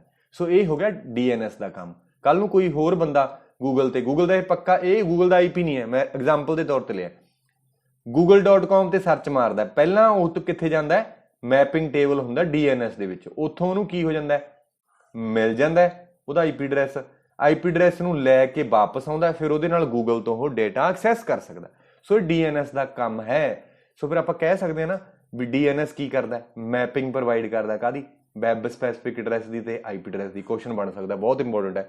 ਵੈਸੇ ਹੋ ਸਕਦਾ ਤੁਹਾਨੂੰ ਲੱਗਦਾ ਹੋਵੇ ਵੀ ਯਾਰ ਇੰਨਾ ਖਿੱਚ ਲਿਆ ਐਵੇਂ, ਠੀਕ ਹੈ, ਪਰ ਮੈਨੂੰ ਐ ਪਤਾ ਵੀ ਇੱਥੋਂ ਕੁਐਸਚਨ ਬਣੂਗਾ। ਉਹ DNS ਦੀ ਐਬਰੀਵੇਸ਼ਨ ਬਹੁਤ ਵਾਰੀ ਪੁੱਛ ਗਿਆ ਕਿ ਡੋਮੇਨ ਨੇਮ ਸਿਸਟਮ ਕਾਹਦੇ ਲਈ ਯੂਜ਼ ਹੁੰਦਾ ਹੈ, ਮੈਪਿੰਗ ਨੂੰ ਸਟੋਰ ਕਰਦਾ, ਕਾਹਦੀ ਮੈਪਿੰਗ, ਵੈਬ ਸਪੈਸੀਫਿਕ ਐਡਰੈਸ ਦੀ ਤੇ IP ਐਡਰੈਸ ਦੀ। ਇਹ ਵੀ ਕੁਐਸਚਨ ਪੁੱਛ ਸਕਦਾ। ਦੂਸਰਾ ਇਹ ਪੁੱਛ ਸਕਦਾ ਕਿ DNS ਦੇ ਵਿੱਚ ਕਿਹੜੀ ਮੈਪਿੰਗ ਹੁੰਦੀ ਹੈ, IP ਐਡਰੈਸ ਦੀ ਤੇ ਪੋਰਟ ਐਡਰੈਸ ਦੀ, IP ਐਡਰੈਸ ਦੀ ਤੇ ਫਿਜ਼ੀਕਲ ਐਡਰੈਸ ਦੀ, IP ਐਡਰੈਸ ਦੀ ਤੇ ਵੈਬ ਸਪੈਸੀਫਿਕ ਐਡਰੈਸ ਦੀ। ਤਾਂ IP ਐਡਰੈਸ ਤੇ ਵੈਬ ਸਪੈਸੀਫਿਕ ਐਡਰੈਸ ਦੀ, ਤੇ ਲਿਖਣਾ ਲਿਖ ਸਕਦੇ ਹੋ use to store the mapping of web specific address to IP और लॉजिकल एड्रैस। क्यों, क्योंकि IP ਨੂੰ ਹੀ लॉजिकल ਕਿਹਾ ਜਾਂਦਾ ਹੈ। ਤਾਂ ਹੁਣ ਆਪਾਂ ਸਾਰੇ ਐਡਰੈਸਸ ਨੂੰ ਸਮਝ ਲੈਣੇ ਆ। ਇਹ ਕੰਪਿਊਟਰ ਹੈ ਤੇ ਇਹ ਕੰਪਿਊਟਰ ਦਾ ਇੱਕ ਆਪਣੇ ਕੋਲੇ ਵੈਬ ਸਪੈਸੀਫਿਕ ਐਡਰੈਸ ਹੈ। ਸਪੋਜ਼ ਕਰੋ ਆਪਣੇ ਚੈਨਲ ਦਾ ਨਾਮ ਹੀ ਲੈ ਲੈਣੇ ਆ www.binaryinstructor.com। ਵੈਸੇ ਆਪਣੀ ਵੈਬਸਾਈਟ ਹੈ ਨਹੀਂ ਕੋਈ ਐਵੇਂ ਦੀ, ਉਹੀ ਲਿਖ ਲਿਆ binaryinstructor.com। ਤਾਂ ਇਹਦਾ ਕੋਈ ਆਪਾਂ ਨੂੰ ਪਤਾ ਲੌਜੀਕਲ ਐਡਰੈਸ ਵੀ ਹੋਊ ਇਹ ਕੰਪਿਊਟਰ ਦਾ, ਕਿਉਂਕਿ ਇੰਟਰਨੈਟ ਨਾਲ ਜੁੜਿਆ ਹੋਇਆ। ਤੇ ਖੁਤਾਰ ਜੀ ਆਉਂਦੀ ਇੱਧਰੋਂ, ਹਨਾ, ਐਂ ਜੇ ਲਾ ਲੈਣੇ ਆ, ਨੈਟਵਰਕ ਨਾਲ ਜੁੜਿਆ ਹੋਇਆ। ਤੇ ਇੱਥੇ ਲੈ ਆਪਣੇ ਮੈਕ ਐਡਰੈਸ, ਮੈਕ ਜਾਂ NIC ਕਾਰਡ ਹੁੰਦਾ, NIC ਕਾਰਡ, ਉੱਥੇ ਤਾਰ ਲੱਗਦੀ ਹੈ ਨਾ, ਨੈਟਵਰਕ ਇੰਟਰਫੇਸ ਕਾਰਡ ਹੁੰਦਾ, ਜਾਂ ਲੈਨ ਕਾਰਡ ਵੀ ਬੋਲਦੇ ਨੇ ਇਹਨੂੰ, ਲੈਨ ਕਾਰਡ। ਇਹ ਮੈਂ ਇਨਪੁਟ ਆਊਟਪੁੱਟ ਡਿਵਾਈਸ ਵਾਲੇ ਸੈਕੰਡ ਚੈਪਟਰ ਦੇ ਵਿੱਚ ਚੰਗੀ ਤਰ੍ਹਾਂ ਕਰਾਇਆ ਵੀ ਲੈਨ ਕਾਰਡ ਕੀ ਹੁੰਦਾ, ਹਨਾ। ਸੋ ਆਹ ਇਹਦਾ IP ਐਡਰੈਸ ਹੈ, ਇਹਨੂੰ ਲੌਜੀਕਲ ਐਡਰੈਸ ਵੀ ਕਹਿੰਦੇ ਆ। ਤਾਂ ਫਿਰ ਇੱਕ ਇਹਦਾ ਫਿਜ਼ੀਕਲ ਐਡਰੈਸ ਵੀ ਹੋਊਗਾ, ਕਿਉਂਕਿ ਕੰਪਿਊਟਰ ਹੈ, ਮੈਨੂਫੈਕਚਰਰ ਨੇ ਇਹਦਾ ਫਿਜ਼ੀਕਲ ਐਡਰੈਸ ਵੀ ਰੱਖਿਆ ਹੋਊਗਾ ਨਾ। ਸੋ ਆਹ ਫਿਰ ਇਹਦਾ ਫਿਜ਼ੀਕਲ ਐਡਰੈਸ ਹੈ। ਤੇ ਹੁਣ ਇਹਦੇ ਵਿੱਚ ਬਹੁਤ ਕੁਝ ਚਲਾ ਰਿਹਾ ਮੈਂ, ਦੇਖੋ ਫੇਸਬੁੱਕ ਵੀ ਹੈ, ਜੀਮੇਲ ਵੀ ਹੈ, ਯਾਹੂ ਵੀ ਹੈ, ਕੰਪਿਊਟਰ ਹੈ ਮੇਰਾ, ਇਹ YouTube ਹੈ, ਟਵਿੱਟਰ ਹੈ, ਹਨਾ, WhatsApp ਹੈ। ਤਾਂ ਫਿਰ ਇਹਨਾਂ ਨੂੰ ਯੂਨੀਕਲੀ ਆਇਡੈਂਟੀਫਾਈ ਕਿਵੇਂ ਹੋਣਗੇ? ਇਹ ਮੈਸੇਜ ਆ ਗਿਆ, ਪੂਰੀ ਦੁਨੀਆ ਦੇ ਵਿੱਚੋਂ ਮੈਸੇਜ ਚੱਲ ਕੇ ਆ ਗਿਆ, ਇੱਥੇ ਦਰਵਾਜ਼ੇ ਤੇ ਖੜਾ ਹੈ, ਕਹਿੰਦਾ ਵੀ ਮੰਨ ਲਓ ਮੈਨੂੰ ਕੋਈ 143 ਕਰ ਰਿਹਾ, ਠੀਕ ਹੈ। ਹੁਣ 143 ਕਹਿੰਦਾ ਕਿ ਮੈਂ ਯਾਹੂ ਤੇ ਕਰ ਦਿਆਂ, ਜੀਮੇਲ ਤੇ ਕਰ ਦਿਆਂ, ਫੇਸਬੁੱਕ ਤੇ ਕਰਦੇ ਆ, YouTube ਤੇ ਕਮੈਂਟ 'ਚ ਕਰਦੇ ਆ, ਟਵਿੱਟਰ ਤੇ ਕਰ ਦਿਆਂਗੇ, WhatsApp ਤੇ ਕਰਦੇ ਆ, ਇੱਥੋਂ ਪਤਾ ਨਹੀਂ ਲੱਗ ਰਿਹਾ। ਤਾਂ ਫਿਰ ਸਾਨੂੰ ਇੱਕ ਹੋਰ ਐਡਰੈਸ ਚਾਹੀਦਾ, ਜਿਹੜਾ ਹੈ ਪੋਰਟ ਐਡਰੈਸ। ਪੋਰਟ ਐਡਰੈਸ ਹਰੇਕ ਸਰਵਿਸਿਸ ਦਾ ਆਪਣਾ ਵੱਖਰਾ ਪੋਰਟ ਹੋਊਗਾ। ਇਹ ਮੈਂ ਲੇਮੈਨ ਸਮਝਾ ਰਿਹਾ, ਕੋਈ ਕੰਪਿਊਟਰ ਵਾਲਾ ਬੰਦਾ ਸੁਣ ਰਿਹਾ ਹੋਵੇ ਉਹ ਤਾਂ ਕਹੂਗਾ ਵੀ ਇਹ ਗਲਤ ਕਰਾ ਰਿਹਾ ਬੰਦਾ। ਅਸਲ 'ਚ ਮੈਂ ਗਲਤ ਨਹੀਂ ਕਰਾ ਰਿਹਾ, ਕਰਾ ਮੈਂ ਠੀਕ ਰਿਹਾ, ਪਰ ਮੈਂ ਐਗਜ਼ਾਮਪਲਾਂ ਐ ਲੈ ਰਿਹਾ ਵੀ ਇਹ ਸਮਝਾਉਣ ਵਾਸਤੇ। ਗੱਲ ਠੀਕ ਹੈ, ਜਿਵੇਂ ਆਪਾਂ ਨੂੰ ਕੁਐਸਚਨ ਪੁੱਛੂਗਾ ਮੈਂ ਉਹਦੇ ਹਿਸਾਬ ਨਾਲ ਕਰਾ ਰਿਹਾ। ਜੇ ਆਪਾਂ ਟੈਕਨੀਕਲ ਡਿਟੇਲ ਦੇ ਵਿੱਚ ਜਾਵਾਂਗੇ ਫਿਰ ਥੋੜਾ ਜਿਹਾ ਚੇਂਜ ਹੁੰਦਾ ਹੀ ਹੈ, ਥੋੜ੍ਹੀਆਂ ਚੀਜ਼ਾਂ ਵੱਖਰੀਆਂ ਹੁੰਦੀਆਂ ਨੇ। ਪਰ ਇਹਦੇ ਨਾਲ ਤੁਹਾਡਾ ਕੁਐਸਚਨ ਗਲਤ ਨਹੀਂ ਹੋਊਗਾ, ਤੁਸੀਂ ਇਹ ਨਾ ਸੋਚ ਰਹੇ ਹੋ ਵੀ ਹੁਣ ਤਾਂ ਯਾਰ ਪਤਾ ਨਹੀਂ ਸਾਨੂੰ ਗਲਤ ਹੀ ਕਰਾਇਆ ਜਾ ਰਿਹਾ, ਠੀਕ ਹੈ। ਸੋ ਇਹ ਪੋਰਟ ਨੰਬਰ ਹੁੰਦਾ ਹੈ। ਤਾਂ ਚਾਰੇ ਐਡਰੈਸ ਸਮਝ ਲਏ ਆਪਾਂ। ਵੈਬ ਸਪੈਸੀਫਿਕ ਐਡਰੈਸ ਸਾਨੂੰ ਸਮਝਣਾ ਔਖਾ ਹੈ, ਫਿਜ਼ੀਕਲ ਐਡਰੈਸ ਹੈ ਜਿਹੜਾ ਮੈਨੂਫੈਕਚਰਰ ਦੁਆਰਾ ਕੰਪਿਊਟਰ ਨੂੰ ਦੇਖਣ ਵਾਸਤੇ ਯੂਨੀਕਲੀ, ਤੇ ਲੌਜੀਕਲ ਐਡਰੈਸ ਪੂਰੀ ਦੁਨੀਆ ਦੇ ਵਿੱਚ ਉਹਦੇ ਤੇ ਇੰਟਰਨੈਟ ਕਿਹੜਾ ਚੱਲ ਰਿਹਾ ਉਹਨੂੰ ਸਮਝਣ ਵਾਸਤੇ। ਪੋਰਟ ਐਡਰੈਸ ਉਹਦੇ ਤੇ ਸਰਵਿਸਿਸ ਕਿਹੜੀਆਂ ਚੱਲ ਰਹੀਆਂ ਨੇ। ਤਾਂ ਇੱਕ ਗੱਲ ਹੋਰ ਰਹਿ ਗਈ ਹੁਣ ਲੱਗਦੇ ਹੱਥ, ਇੱਕ ਸੌਕੇਟ ਐਡਰੈਸ ਹੁੰਦਾ ਹੈ। IP ਐਡਰੈਸ ਤੇ ਜੇਕਰ ਅਸੀਂ ਪੋਰਟ ਐਡਰੈਸ ਨੂੰ ਮਿਲਾ ਲਈਏ, IP ਐਡਰੈਸ 32 ਬਿਟ ਦਾ ਹੁੰਦਾ ਹੈ ਤੇ ਪੋਰਟ ਐਡਰੈਸ ਮਿੱਤਰੋ ਹੁੰਦਾ 16 ਬਿਟ ਦਾ। ਜੇਕਰ ਇਹਨੂੰ ਮਿਲਾ ਲਈਏ ਤਾਂ ਸੌਕੇਟ ਐਡਰੈਸ ਬਣਦਾ ਹੈ। ਇਹਦੇ ਤੇ ਕੁਐਸਚਨ ਪੁੱਛਿਆ ਜਾ ਸਕਦਾ ਹੈ। ਵੈਸੇ ਇਹ ਸੈਕਿੰਡ ਲੈਵਲ ਹਾਰਡ ਲੈਵਲ ਦਾ ਕੁਐਸਚਨ ਹੈ, ਹਜੇ ਤੱਕ ਪੁੱਛਿਆ ਨਹੀਂ ਹੈ ਪਰ ਪੁੱਛਿਆ ਜਾ ਸਕਦਾ, ਕੋਈ ਪਤਾ ਨਹੀਂ। ਤਾਂ ਸੌਕੇਟ ਐਡਰੈਸ 'ਚ ਕੁਐਸਚਨ ਐ ਬਣ ਸਕਦਾ ਵੀ socket address is a combination of physical and logical, physical and port, physical and web specific, IP and port, logical and port. ਤਾਂ ਫਿਰ IP ਐਂਡ ਪੋਰਟ ਜਾਂ ਲੌਜੀਕਲ ਐਂਡ ਪੋਰਟ ਇਹਦਾ ਆਨਸਰ ਹੋ ਜਾਊਗਾ। ਤਾਂ ਇਹ IP ਐਡਰੈਸ ਹੈ क्यों? क्योंकि एक बंदे का होस्टल नंबर पता हो एड्रैस ਤੇ ਉਹਦਾ ਕਮਰਾ ਨੰਬਰ, ਉਹ ਮਿਲ ਕੇ ਸੌਕਟ ਐਡਰੈਸ ਬਣੂਗਾ ਨਾ। ਇਹ ਆਈਪੀ ਐਡਰੈਸ ਦੀ ਐਗਜ਼ਾਮਪਲ ਹੈ, ਪੋਰਟ ਨੰਬਰ ਹੈ 69 ਤੇ ਦੋਨੋਂ ਮਿਲ ਕੇ ਕੀ ਬਣ ਗਏ? Socket address. ਸਕਰੀਨਸ਼ਾਟ ਲੈਣਾ ਲੈ ਸਕਦੇ ਹੋ, ਠੀਕ ਹੈ। ਤਾਂ ਫਿਰ ਇਹਦਾ ਆਨਸਰ ਕਿਹੜਾ ਬਣਦਾ ਸੀ? ਦੇਖੋ ਹੁਣ ਪੜ੍ਹ ਕੇ ਦੇਖੋ ਧਿਆਨ ਨਾਲ ਸਮਝ ਕੇ। Identification given to a computer connection in an internet network. ਤਾਂ ਹੁਣ ਤਾਂ ਅੱਖਾਂ ਬੰਦ ਕਰਕੇ ਲਾ ਦਾਂਗੇ, ਬਸ ਸਿਲੀ ਮਿਸਟੇਕ ਨਹੀਂ ਕਰਨੀ। ਜ਼ਿਆਦਾਤਰ ਮੇਰੀ ਵੀ ਕਾਫੀ ਸਟੂਡੈਂਟਸ ਨਾਲ ਗੱਲ ਹੋਈ, ਉਹ ਮੈਨੂੰ ਦੱਸਦੇ ਸੀ, ਕਹਿੰਦੇ ਜਿਹੜਾ ਕੰਮ ਸੌਖਾ ਹੁੰਦਾ ਸੀ ਜਿਵੇਂ ਤੁਸੀਂ ਕਿਹਾ ਸੀ ਉਹੀ ਗੱਲ ਹੋਈ ਕਿ ਸਾਨੂੰ ਲੱਗਿਆ ਵੀ BA ਹੋ ਗਿਆ ਤੇ ਉੱਥੇ ਜਾ ਕੇ ਅਸੀਂ ਗਲਤ ਕਰਕੇ C ਲਾਤਾ। ਸੋ ਇਹ ਨਹੀਂ ਕਰਨਾ, ਇਹਦਾ ਧਿਆਨ ਰੱਖਣਾ, ਖਾਸ ਖਿਆਲ ਰੱਖਣਾ, ਠੀਕ ਹੈ। B answer. ਅਗਲਾ ਕੁਐਸਚਨ ਹੈਗਾ while using email but enable us to send the same letter to different people। Answer ਤਾਂ ਇਹਦਾ ਮੇਲ ਮਰਜ ਠੀਕ ਲਾਇਆ ਬੱਚੇ ਨੇ ਇਹ, ਬਟ ਆਪਾਂ ਮੇਲ ਮਰਜ ਸਮਝਦੇ ਹਾਂ ਕੀ ਹੁੰਦਾ। ਮੇਲ ਮਰਜ ਇੱਕ ਐਵੇਂ ਦਾ ਕਨਸੈਪਟ ਹੈ, ਸਪੋਜ਼ ਕਰੋ ਤੁਸੀਂ 80 ਜਾਂ 100 ਬੱਚਿਆਂ ਨੂੰ ਮੇਲ ਕਰਨਾ ਚਾਹੁੰਦੇ ਹੋ, 100 ਲੈ ਲਓ, 200 300 ਲੈ ਲਓ, ਠੀਕ ਹੈ। ਮੈਂ ਤੁਹਾਨੂੰ ਆਪ ਦੀ ਐਗਜ਼ਾਮਪਲ ਦਿੰਦਾ। ਮੈਂ 4 ਨੰਬਰ ਹੋਸਟਲ ਦੇ ਵਿੱਚ ਰਿਹਾ ਪੰਜਾਬੀ ਯੂਨੀਵਰਸਿਟੀ। ਉੱਥੇ ਅਸੀਂ ਸਾਡੇ ਕੋਲੇ ਮੈਸ ਦੇ ਵਿੱਚ 300 ਸਟੂਡੈਂਟ ਸੀ, 300 ਖਾਤਾ ਸੀ, 200 ਸਮਥਿੰਗ ਪੌਣੇ 300। ਅਸੀਂ ਸਾਰਿਆਂ ਨੂੰ ਡੇਲੀ ਮੇਲ ਭੇਜਣਾ ਚਾਹੁੰਦੇ ਸੀ ਕਿ ਤੁਹਾਡੀ ਡਾਈਟ ਕਿੰਨੀ ਹੈ, ਤੁਸੀਂ ਅੱਜ ਕੰਟੀਨ ਦਾ ਕਿੰਨਾ ਖਰਚਾ ਹੈ, ਤੁਹਾਡੀਆਂ ਗੈਸ ਡਾਈਟਾਂ ਕਿੰਨੀਆਂ, ਕਿਉਂਕਿ ਸਾਡੇ ਕੋਆਪਰੇਟਿਵ ਮੈਸ ਇੱਥੇ ਜਿਹੜੇ ਤੁਸੀਂ ਸਟੂਡੈਂਟ ਨੇ ਤੁਹਾਨੂੰ ਵੀ ਪਤਾ ਹੀ ਹੋਊ। ਤਾਂ ਉਹ ਸਾਰਿਆਂ ਨੂੰ ਡੇਲੀ ਭੇਜਣਾ ਚਾਹੁੰਦੇ ਆ। ਜਿਵੇਂ ਮੰਨ ਲਓ ਅੱਜ ਕਿੰਨੀ ਤਰੀਕ, ਅੱਜ 5 ਤਰੀਕ ਹੈ, ਅੱਜ 5 ਤਰੀਕ ਨੂੰ 4 ਤਰੀਕ ਦਾ ਜਾਵੇ ਵੀ 4 ਨੂੰ ਡਾਈਟਾਂ ਕਿੰਨੀਆਂ ਬੰਦੇ ਦੀਆਂ, ਕਿਉਂਕਿ 5 ਤਰੀਕ ਨੂੰ 4 ਵਾਲਾ ਸਾਰਾ ਡਾਟਾ ਆ ਜਾਊਗਾ। 4 ਤਰੀਕ ਨੂੰ ਕਿੰਨੀਆਂ ਤੁਹਾਡੀਆਂ ਡਾਈਟਾਂ ਸੀ, ਕਿੰਨੀਆਂ ਗੈਸ ਡਾਈਟਾਂ ਸੀ, ਕਿੰਨੀ ਤੁਹਾਡੀ ਕੰਟੀਨ ਹੋਊਗੀ, 1 ਤੋਂ ਲੈ ਕੇ 4 ਤੱਕ ਬਿੱਲ ਤੁਹਾਡਾ ਕਿੰਨਾ ਬਣ ਗਿਆ। ਤਾਂ ਹੁਣ ਕੱਲੇ ਬੰਦੇ ਨੂੰ ਆਪਾਂ ਮੇਲ ਕਰਾਂਗੇ, ਬਹੁਤ ਔਖਾ ਕੰਮ ਹੋ ਜਾਊਗਾ। ਕਿਉਂ ਨਾ ਆਪਾਂ ਇੱਕ ਐਕਸਲ ਫਾਈਲ ਬਣਾਈਏ, ਉੱਥੇ ਆਪਾਂ ਲਿਖ ਲਈਏ ਸਟੂਡੈਂਟ ਦਾ ਨੇਮ ਕੀ ਹੈ, ਸਟੂਡੈਂਟ ਦਾ ਅਕਾਊਂਟ ਨੰਬਰ ਦੇਵਾਂਗੇ ਇੱਕ ਆਪਾਂ, ਕਿਉਂਕਿ ਨਾਮ 2 ਬੰਦਿਆਂ ਦੇ ਸੇਮ ਹੋ ਸਕਦੇ ਨੇ, ਵੱਖਰਾ ਨਾਮ ਰੱਖਣ ਦੇ ਲਈ ਅਕਾਊਂਟ ਨੰਬਰ, ਜਿਵੇਂ ਰੋਲ ਨੰਬਰ ਹੁੰਦਾ ਹੈ ਨਾ, ਅਕਾਊਂਟ ਨੰਬਰ ਦੇਵਾਂਗੇ। ਉਹਦਾ ਕਮਰਾ ਨੰਬਰ, ਰੂਮ ਨੰਬਰ ਦੇਵਾਂਗੇ ਆਪਾਂ, ਹੈ ਨਾ। ਫਿਰ ਉੱਥੇ ਆਪਾਂ ਲਿਖ ਲਾਂਗੇ ਉਹਦੀਆਂ ਡਾਈਟਸ ਕਿੰਨੀਆਂ ਨੇ, ਗੈਸ ਡਾਈਟ ਕਿੰਨੀਆਂ ਨੇ, ਗੈਸ ਡਾਈਟ। ਤੇ ਫਿਰ ਆਪਾਂ ਉਹਦੇ ਲਿਖਾਂਗੇ ਕੰਟੀਨ ਦਾ ਕਿੰਨਾ ਖਰਚਾ ਹੈ। ਤੇ ਫਿਰ ਆਪਾਂ ਟੋਟਲ ਲਿਖ ਲਾਂਗੇ 1 ਤਰੀਕ ਤੋਂ ਜਿੰਨੇ ਤੋਂ ਲੈ ਕੇ, ਹੈ ਨਾ। ਤੇ ਐਂਡ ਤੇ ਆਪਾਂ ਪਾ ਦਾਂਗੇ ਈਮੇਲ ਐਡਰੈਸ। ਤਾਂ ਐਵੇਂ ਕਰਕੇ 100 300 ਤੱਕ ਖਾਤੇ ਸਾਰੇ ਆਪਣੇ ਕੋਲੇ ਐਕਸਲ ਫਾਈਲ ਦੇ ਵਿੱਚ ਆਪਾਂ ਸੇਵ ਕਰ ਲਾਂਗੇ, ਰਿਕਾਰਡ ਬਣਾ ਲਾਂਗੇ। ਇਸ ਰਿਕਾਰਡ ਨੂੰ ਆਪਾਂ ਵਰਡ ਦੇ ਨਾਲ, MS ਵਰਡ ਦੇ ਨਾਲ ਅਟੈਚ ਕਰਕੇ, ਕੰਬਾਈਨ ਕਰਕੇ, ਮਰਜ ਕਰਕੇ, ਤੇ ਆਹ ਮੇਲ ਐਡਰੈਸ ਸਿੰਗਲ ਐਡਰੈਸ ਤੇ ਇੱਕ ਵਾਰੀ ਮੇਲ ਭੇਜ ਕੇ ਸਾਰਿਆਂ ਨੂੰ ਚਲਾ ਜਾਊਗਾ ਰਿਕਾਰਡ। ਤਾਂ ਇਹ ਹੁੰਦਾ ਮੇਲ ਮਰਜ। ਤਾਂ ਮੈਂ ਦਿਖਾ ਵੀ ਦਿੰਦਾ ਕਿ ਦੇਖੋ ਇਹ 30 ਅਕਤੂਬਰ 2019 ਦਾ ਕੰਮ ਹੈ। Dear Kuldeep, your room number 60B, count number 336। ਇਹ ਮੈਸ ਬਿਲ ਡਿਟੇਲ ਹੈ 30 ਅਕਤੂਬਰ 2019 ਦੀ। ਕਹਿੰਦਾ ਕੰਟੀਨ ਦਾ ਖਰਚਾ 66 ਰੁਪਏ ਹੈ, ਖਾਣਾ ਖਾਧਾ ਨਹੀਂ ਨਾ ਦੁਪਹਿਰੇ ਨਾ ਸ਼ਾਮ ਨੂੰ, ਤੇ ਨਾ ਹੀ ਕੋਈ ਗੈਸ ਡਾਈਟ ਹੈ। ਤੇ ਅਗਲੀ ਦੇ ਵਿੱਚ ਕਹਿੰਦਾ ਵੀ ਤੇਰਾ 1 ਅਕਤੂਬਰ ਤੋਂ ਲੈ ਕੇ 30 ਅਕਤੂਬਰ ਤੱਕ ਬਿੱਲ ਦੱਸ ਦਿਆਂ ਤੈਨੂੰ। ਕਹਿੰਦਾ ਟੋਟਲ ਕੰਟੀਨ ਦਾ ਖਰਚਾ ਤੇਰਾ 3160 ਰੁਪਏ ਹੋ ਗਏ, ਤੇ ਡਾਈਟਾਂ 24 ਹੋ ਗਈਆਂ, ਤੇ ਗੈਸ ਡਾਈਟਾਂ 7 ਨੇ। ਇਹਨਾਂ ਦੇ ਪੈਸੇ ਐਂਡ ਤੇ ਲੱਗਣਗੇ ਕੰਟੀਨ, ਕਿਉਂਕਿ ਡਾਈਟ ਦਾ ਰੇਟ ਨਿਕਲਦਾ ਨਾ ਕੋਆਪਰੇਟਿਵ ਮੈਸ ਦੇ ਵਿੱਚ ਇਹੀ ਹੁੰਦਾ। ਤਾਂ ਹੁਣ ਦੇਖੋ ਜਿਹੜੇ ਵੀ ਸਟੂਡੈਂਟ ਨੂੰ ਮੇਲ ਕਰਾਂਗੇ ਆਪਾਂ, ਇੱਕ ਤਾਂ ਸਾਰਿਆਂ ਨੂੰ ਇਹ ਜਾਊਗਾ ਡੀਅਰ ਯੂਅਰ ਰੂਮ ਨੰਬਰ, ਸਾਰਿਆਂ ਨੂੰ ਸੇਮ ਜਾਊਗਾ। ਕੀ ਬਦਲੂਗਾ? ਨੇਮ ਬਦਲੂਗਾ, ਰੂਮ ਨੰਬਰ ਬਦਲੂਗਾ, ਅਕਾਊਂਟ ਨੰਬਰ ਬਦਲੂਗਾ। ਆਹ ਸਾਰਿਆਂ ਨੂੰ ਸੇਮ ਜਾਊ, ਆਹ ਵੀ ਸੇਮ ਜਾਊ। ਇੱਥੋਂ ਆਹ ਚੀਜ਼ਾਂ ਵੱਖਰੀਆਂ ਜਾਣੀਆਂ, ਸੇਮ ਜਾਣੀਆਂ। ਇਹਨੂੰ ਬੋਲਦੇ ਨੇ ਆਪਾਂ ਵੇਰੀਏਬਲ ਡੇਟਾ, ਤੇ ਇਧਰਲੇ ਨੂੰ ਬੋਲਦੇ ਨੇ ਕੌਨਸਟੈਂਟ ਡੇਟਾ। ਅਗਲੇ ਪੇਜ ਤੇ ਵੀ ਦੱਸ ਦੇਣਾ, ਇਹ ਵੇਰੀਏਬਲ ਡੇਟਾ, ਇਹ ਕੌਨਸਟੈਂਟ ਡੇਟਾ, ਸਾਰਿਆਂ ਨੂੰ ਸੇਮ ਜਾਊ। ਇਹ ਵੀ ਕੌਨਸਟੈਂਟ ਡੇਟਾ ਸੇਮ ਟੂ ਆਲ। ਓਹੋ ਪਿੱਛੇ ਅੱਗੇ ਕਾਹਨੂੰ ਭੱਜਿਆ ਨਾ ਯਾਰ, ਸੇਮ ਟੂ ਆਲ। ਤਾਂ ਦੇਖੋ ਕਿੰਨਾ ਸੌਖਾ ਕੰਮ ਹੈ ਕਿ ਹਰੇਕ ਬੰਦੇ ਨੂੰ ਅਲੱਗ-ਅਲੱਗ ਜਾ ਰਿਹਾ। ਇੱਥੇ ਇਹ ਨਹੀਂ ਹੈਗਾ ਵੀ ਲਿਸਟ ਸਾਰਿਆਂ ਨੂੰ ਮੇਲ ਕਰ ਦਈਏ, ਬੰਦਾ ਭਾਲੇ ਵੀ ਯਾਰ ਮੈਂ ਭਾਲਦਾ ਮੇਰਾ ਕਿੰਨਾ ਬਿੱਲ ਆਇਆ, ਹੈ ਨਾ। ਉਸ ਚੀਜ਼ ਨੂੰ ਐਲੀਮੀਨੇਟ ਕਰਦਾ। ਇੱਕ ਤਾਂ ਤੁਹਾਡੀ ਪ੍ਰਾਈਵੇਸੀ, ਕੌਨਫੀਡੈਂਸ਼ੀਅਲਟੀ ਬਣ ਗਈ, ਤੇ ਇੱਕ ਤੁਹਾਨੂੰ ਵਧੀਆ ਲੱਗ ਗਿਆ ਵੀ ਯਾਰ ਮੈਨੂੰ ਇਸ ਚੀਜ਼ ਦੇ ਨਾਲ ਫਾਇਦਾ ਹੋ ਗਿਆ। ਸਟੂਡੈਂਟ ਨੂੰ ਬਹੁਤ ਫਾਇਦਾ ਹੋਇਆ ਸੀ ਉਸ ਟਾਈਮ ਤੇ। ਜੇ ਕੋਈ ਬੰਦਾ ਹੈਗਾ ਤਾਂ ਤੁਸੀਂ ਪੁੱਛ ਕੇ ਦੇਖ ਲਿਓ, ਵਧੀਆ ਚੀਜ਼ ਹੈ। ਕੱਲ੍ਹ ਨੂੰ ਤੁਸੀਂ ਕਿਤੇ ਤੁਹਾਨੂੰ ਜੋਬ ਮਿਲ ਜਾਂਦੀ ਹੈ ਸਕੂਲ ਦੇ ਵਿੱਚ, ਤੁਸੀਂ ਇਹ ਕੰਮ ਕਰਨਾ ਹੈ। ਮੇਲ ਮਰਜ ਤੁਹਾਨੂੰ ਆਨਲਾਈਨ ਮਿਲ ਜੂਗਾ, ਗੂਗਲ ਤੇ YouTube ਤੇ ਜਾ ਕੇ ਤੁਸੀਂ ਸਰਚ ਕਰੋਗੇ। ਔਖਾ ਕੰਮ ਨਹੀਂ, ਸੌਖਾ ਹੀ ਕੰਮ ਹੈ। ਤੇ ਨਾਲ ਹੁੰਦਾ ਹੈ ਸੌਫਟਵੇਅਰ, ਜਿਵੇਂ ਜੀਮੇਲ, ਯਾਹੂ, ਉਵੇਂ ਹੀ ਆਊਟਲੁੱਕ ਹੁੰਦਾ ਹੈ।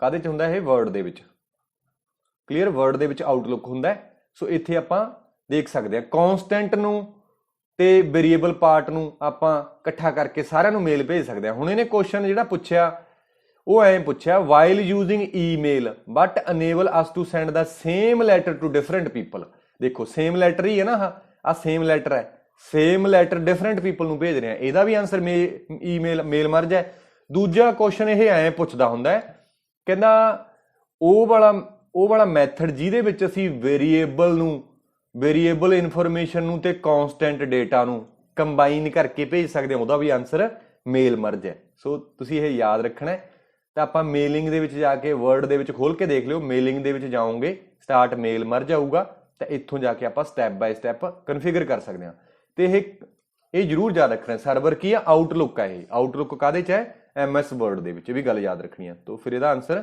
C ਆਨਸਰ ਹੈ ਅਗਲਾ ਕੁਐਸਚਨ ਹੈਗਾ ਇਨ Microsoft word the process of removing unwanted part of image is called ਕਹਿੰਦਾ ਅਨਵਾਂਟਡ ਪਾਰਟ ਨੂੰ ਰਿਮੂਵ ਕਰਨਾ ਤਾਂ ਸਾਰਿਆਂ ਨੂੰ ਪਤਾ ਆਪਾਂ WhatsApp ਤੇ ਕੁਝ ਭੇਜਣਾ ਹੋਵੇ Instagram ਤੇ ਤਾਂ ਕ੍ਰੌਪ ਕਰ ਦੇਣੇ ਹੁੰਦੇ ਆਪਾਂ ਇਹ ਤਾਂ ਕਿਸੇ ਦਾ ਗਲਤ ਨਹੀਂ ਹੋਣਾ ਚਾਹੀਦਾ ਕ੍ਰੌਪਿੰਗ ਹੁੰਦੀ ਹੈ ਹਨਾ ਵਰਡ ਦੇ ਵਿੱਚ ਵੀ ਲਾਸਟ ਦੇ ਵਿੱਚ ਫਾਰਮੈਟ ਦੇ ਵਿੱਚ ਜਾ ਕੇ ਕ੍ਰੌਪ ਪਿਆ ਹੁੰਦਾ ਜਾਂ ਕਿਸੇ ਫੋਟੋ ਤੇ ਡਬਲ ਕਲਿੱਕ ਕਰੋਗੇ ਇਹ ਆਪਣੇ ਆਪ ਆ ਜਾਂਦਾ ਕ੍ਰੌਪ ਕਰਕੇ ਦੇਖ ਲਿਓ ਤੁਹਾਨੂੰ ਵਧੀਆ ਲੱਗੂਗਾ ਵਧੀਆ ਫੀਚਰ ਹੈ ਇਹ ਠੀਕ ਹੈ ਸੋ ਫਿਰ ਇਹਦਾ ਆਨਸਰ C ਕ੍ਰੌਪਿੰਗ ਅਗਲਾ ਕੁਐਸਚਨ ਹੈ dash function in Microsoft Excel worksheet ਰਿਪਰੈਜ਼ੈਂਟਸ the total number of entries in A cell ਦੇਖੋ ਬਹੁਤ ਵਧੀਆ ਕੁਐਸਚਨ ਹੈ ਇਹ ਐਕਸਲ ਦੇ ਕੁਐਸਚਨ ਨੇ ਹਨਾ ਐਕਸਲ ਦੇ ਸਾਰੇ ਉਹਨੇ ਕਹਿ ਲਓ ਵੀ ਫਾਰਮੂਲੇ 2 ਕੁਐਸਚਨ ਆਏ ਸੀ ਇਹਦੇ ਨਾਲ ਦੇ ਵਧੀਆ ਲੱਗਿਆ ਮੈਨੂੰ ਵੀ ਆਪਾਂ ਕਰਵਾਏ ਹੋਏ ਸੀ ਜੇਕਰ ਕਿਸੇ ਸਟੂਡੈਂਟ ਨੇ ਤੁਹਾਡੇ ਚੋਂ ਪੇਪਰ ਦਿੱਤਾ ਹੋਵੇ ਇਹਦਾ ਸੁਪਰਵਾਈਜ਼ਰ ਦਾ ਆਪਾਂ ਸਾਰਾ ਕੰਮ ਕਰਾਇਆ ਹੋਇਆ ਹੈ ਪ੍ਰੈਕਟੀਕਲ ਵੀ ਕਰਾਏ ਹੋਏ ਸੀ ਧਿਆਨ ਨਾਲ ਕੁਐਸਚਨ ਪੜ੍ਹਨਾ ਹੈ ਕੁਝ ਸਟੂਡੈਂਟ ਨੇ ਗਲਤ ਕੀਤਾ ਕਿਉਂਕਿ ਉਹਨਾਂ ਨੇ ਪੜ੍ਹਿਆ ਨਹੀਂ ਧਿਆਨ ਨਾਲ ਡੈਸ਼ ਫੰਕਸ਼ਨ ਇਨ ਮਾਈਕਰੋਸਾਫਟ ਐਕਸਲ ਵਰਕਸ਼ੀਟ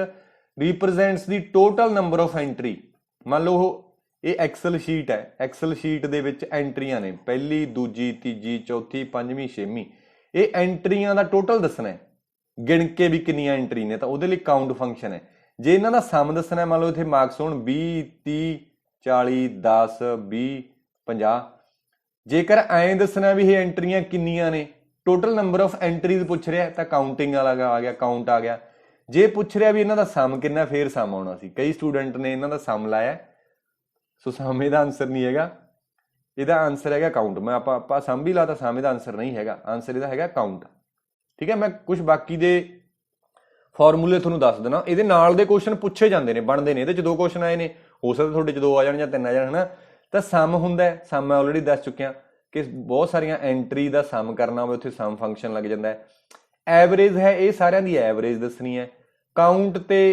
ਇਹ ਛੱਡ ਲਓ ਮੈਂ ਅੱਗੇ ਕਰਾਉਣਾ ਮੋਡ ਜਿਹੜਾ ਹੈ ਮੋਡ ਹੁੰਦਾ ਰਿਮਾਈਂਡਰ ਦੱਸਣ ਦੇ ਲਈ ਕਿ ਮੈਂ 5 ਨੂੰ ਡਿਵਾਈਡ ਕਰਤਾ ਕਾਹਦੇ ਨਾਲ ਡਿਵਾਈਡ ਕਰੀਏ 3 ਦੇ ਨਾਲ ਤਾਂ 5 ਵਿੱਚ ਰੱਖਿਆ 3 ਬਾਹਰ ਰੱਖਿਆ 3 ਏਕਮ 3 ਤੇ 2 ਬਚ ਗਿਆ ਤੇ ਮੋਡ ਨੇ ਕੀ ਦੇਣਾ ਜੇ ਮੋਡ ਆਪਾਂ 5 ਕਰ ਦਈਏ ਨਾ ਤਾਂ ਫਿਰ ਉਹਨੇ ਆਨਸਰ 2 ਦੇ ਦਿੰਦਾ ਮੋਡ ਹੁੰਦਾ ਰਿਮਾਈਂਡਰ ਇਹ ਵੀ ਕੁਐਸਚਨ ਪੁੱਛਿਆ ਗਿਆ ਅੱਗੇ ਦੱਸੂਗਾ ਨਾਓ ਤੇ ਵੀ ਦੱਸੂਗਾ ਟੂਡੇ ਤੇ ਵੀ ਦੱਸੂਗਾ ਫੈਕਟ ਤੇ ਵੀ ਦੱਸੂਗਾ ਟ੍ਰਿਮ ਵੀ ਦੱਸੂ ਮਿਨ ਹੁੰਦਾ ਮਿਨੀਮਮ ਵੈਲਿਊ ਫਾਈਂਡ ਆਊਟ ਕਰਨੀ ਸਪੋਜ਼ ਕਰੋ ਐਕਸਲ ਦੇ ਵਿੱਚ ਇਹ 10 20 10 30 20 10 5 ਤੇ 12 ਜੇ ਮੈਂ ਇਹਦੇ ਤੇ ਮਿਨ ਕਰਕੇ ਲਗਾਦਾ ਇਹ ਮੈਨੂੰ ਦੇ ਦੂਗਾ ਵੈਲਿਊ 5 ਜੇ ਮੈਂ ਤੇ ਮੈਕਸ ਲਾਦਾ ਵੈਲਿਊ ਦੇ ਦੂਗਾ 30 ਇਹ ਤਾਂ ਗੱਲ ਕਲੀਅਰ ਹੋ ਗਈ ਹੁਣ ਆਪਾਂ ਅੱਗੇ ਦੇਖਦੇ ਹਾਂ ਨਾਓ ਫੰਕਸ਼ਨ ਕੀ ਕਰਦਾ ਹੈ ਇਹ ਦੋਨੋਂ ਡੇਟ ਤੇ ਟਾਈਮ ਦੋਨੋਂ ਮੈਨੂੰ ਤਾਂ ਕੀ ਸਾਰਿਆਂ ਨੂੰ ਹੀ ਦੱਸਦਾ ਹੈ ਡੇਟ ਤੇ ਟਾਈਮ ਇਹ ਰਿਟਰਨ ਕਰਦਾ ਇਕੱਠਾ